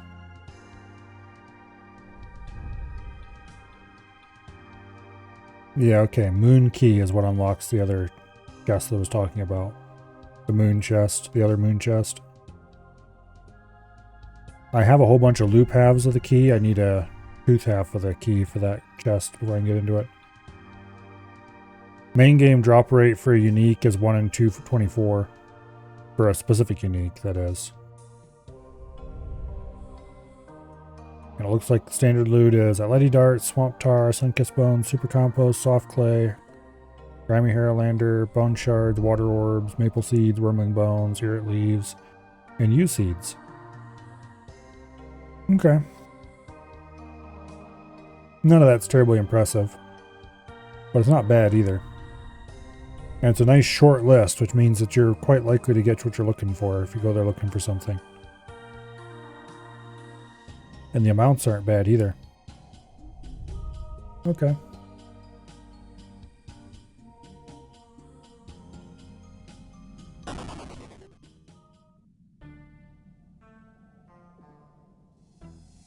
Oh yeah, that's right. You start out looking straight in the middle of a black area if you're zoomed out all the way. Which is very weird, to say the least. Should probably be fixed somehow. Alright, let's go bank our fancy armor. The bank is over here, I think? Yeah.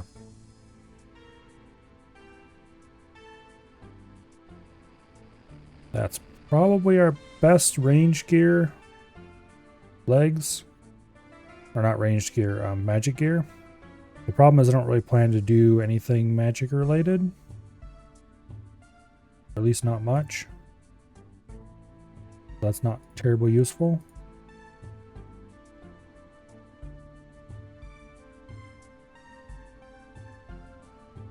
Anyway.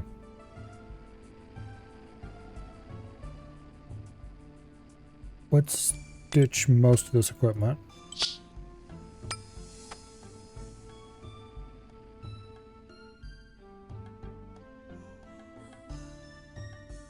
Alright, let me think. I'm going to want this equipment in my equipment tab going forward. So, the Guthix plate body and the Guthix plate legs all go in there. I think that's everything that wasn't in the equipment tab already. Yeah.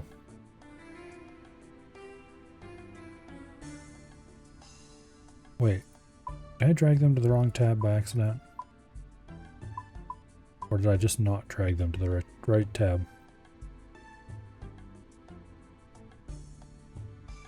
They didn't get drug at all. Get out of here. Both of you. Okay, that's better.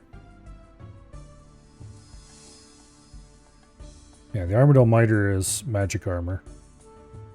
But also has pretty decent prayer bonus.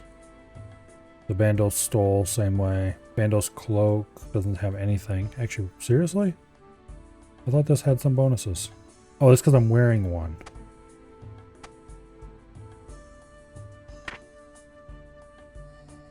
So it has no bonuses over what I was already wearing.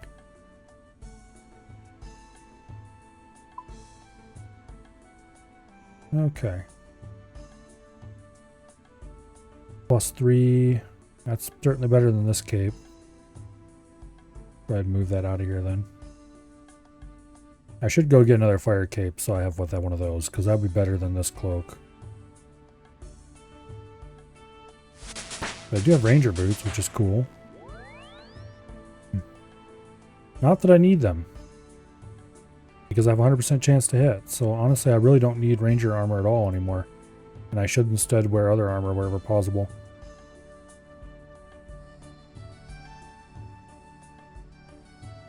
Which means possibly wearing mage armor might not be that bad of an idea most of the time. If I had good mage armor, which I would if I farmed out the Blue Moon stuff.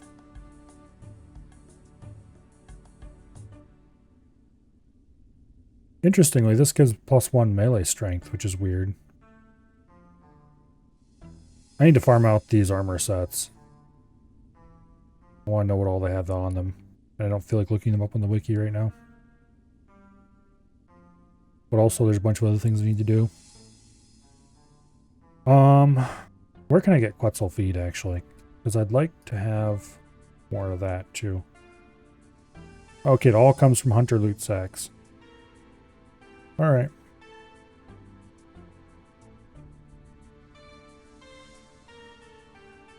It is a 1 in 7 from basic loot sacks, but it's a 1 in 15 from expert and master. Although there's more chances to roll it. Okay. 10 are needed to build a landing site for the Quetzal transport system. They may also be used to recharge the Quetzal whistle teleports by 1.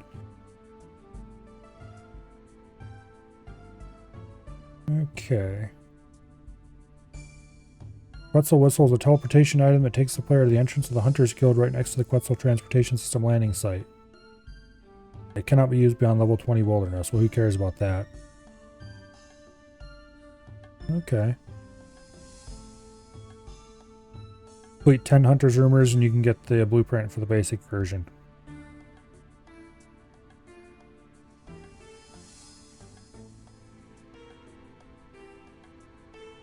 And it can hold multiple charges. How do you charge it? We charge for bringing the whistle alongside certain raw hunter meats. Okay. Interesting. Or you can use Quetzal feed, which seems like an extremely expensive and wasteful way to do that. That's cool.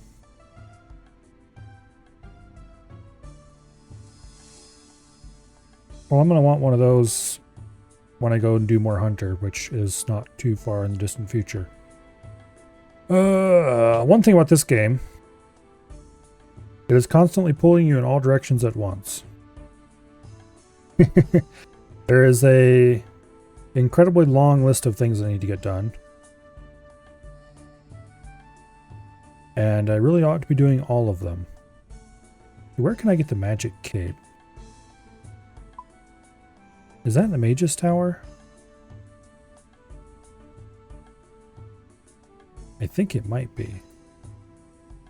Or is that in... let me look this up.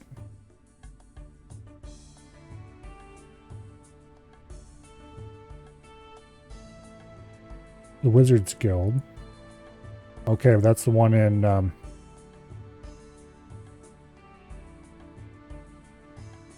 south of Ardoyne. Wherever the hell that place is called again. You know.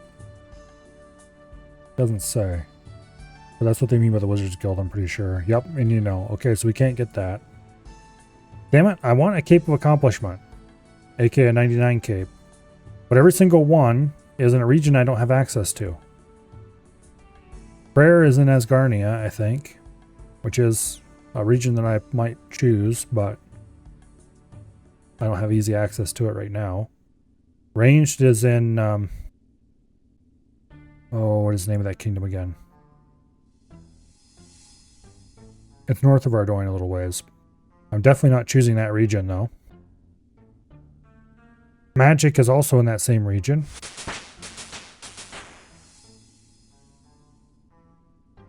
Let's see, what other things do I have that are close to 99? Mining is also in Asgarnia. Nope, there goes the Shrimp Light. Farming, I think, is in Hosidius. No, there's no way. That's in Draenor, I think. Yeah, I think it's Draenor. So I could get 99 farming without too much effort. Construction. I think I could get a construction cape, because I think that's in Varrock. I'm actually not that far off on construction.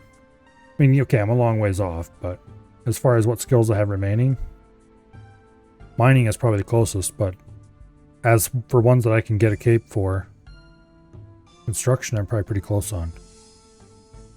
Crafting. I think crafting is in Remington at the Crafting Guild. Cooking at the Cooks Guild. Fishing, I think, is at the Fishing Guild. Don't remember where agility is. Probably somewhere inconvenient for me, though. Construction would be a great one, though, because it allows you to teleport to all the player-owned house portals. And the cool thing is I can raise construction and farming at the same time by using bagged plants. And it's a pretty reasonable XP rate. I could farm that out pretty quickly. Anyway, that is the future Milo problem.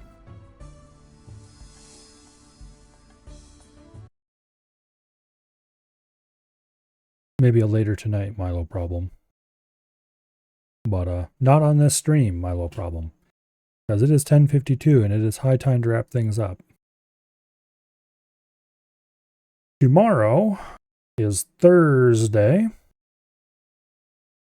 which means we will have a little bit of Fallout Tactics. Should be pretty fun. And then, of course, Friday we'll have some EDF. And Saturday we'll be back to Factorio. And Sunday as well. Let's see. We are getting dangerously close to Christmas. There will probably be at least a week of non-streaming happening in there. Perhaps a bit longer.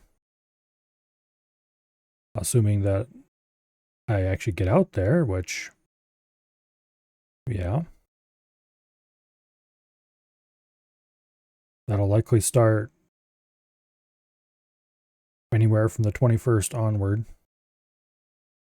And likely not end until near the 1st. So hopefully nobody is counting on me for entertainment over that week. Because you're likely to be sadly disappointed. But anyway. And also next week on Thursday, the 12th, Creeper World XI comes out. And I am going to play that. Hopefully it's good. So far, all the Creeper World games have been pretty good.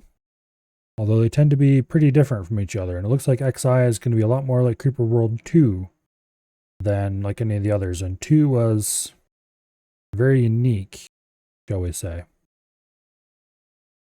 Instead of being top-down like the others were, it was side-on. And this looks like it's going to have some kind of falling sand game type physics.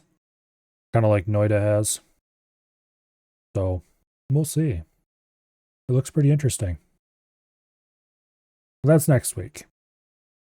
For this week, let's see. Is anyone doing anything?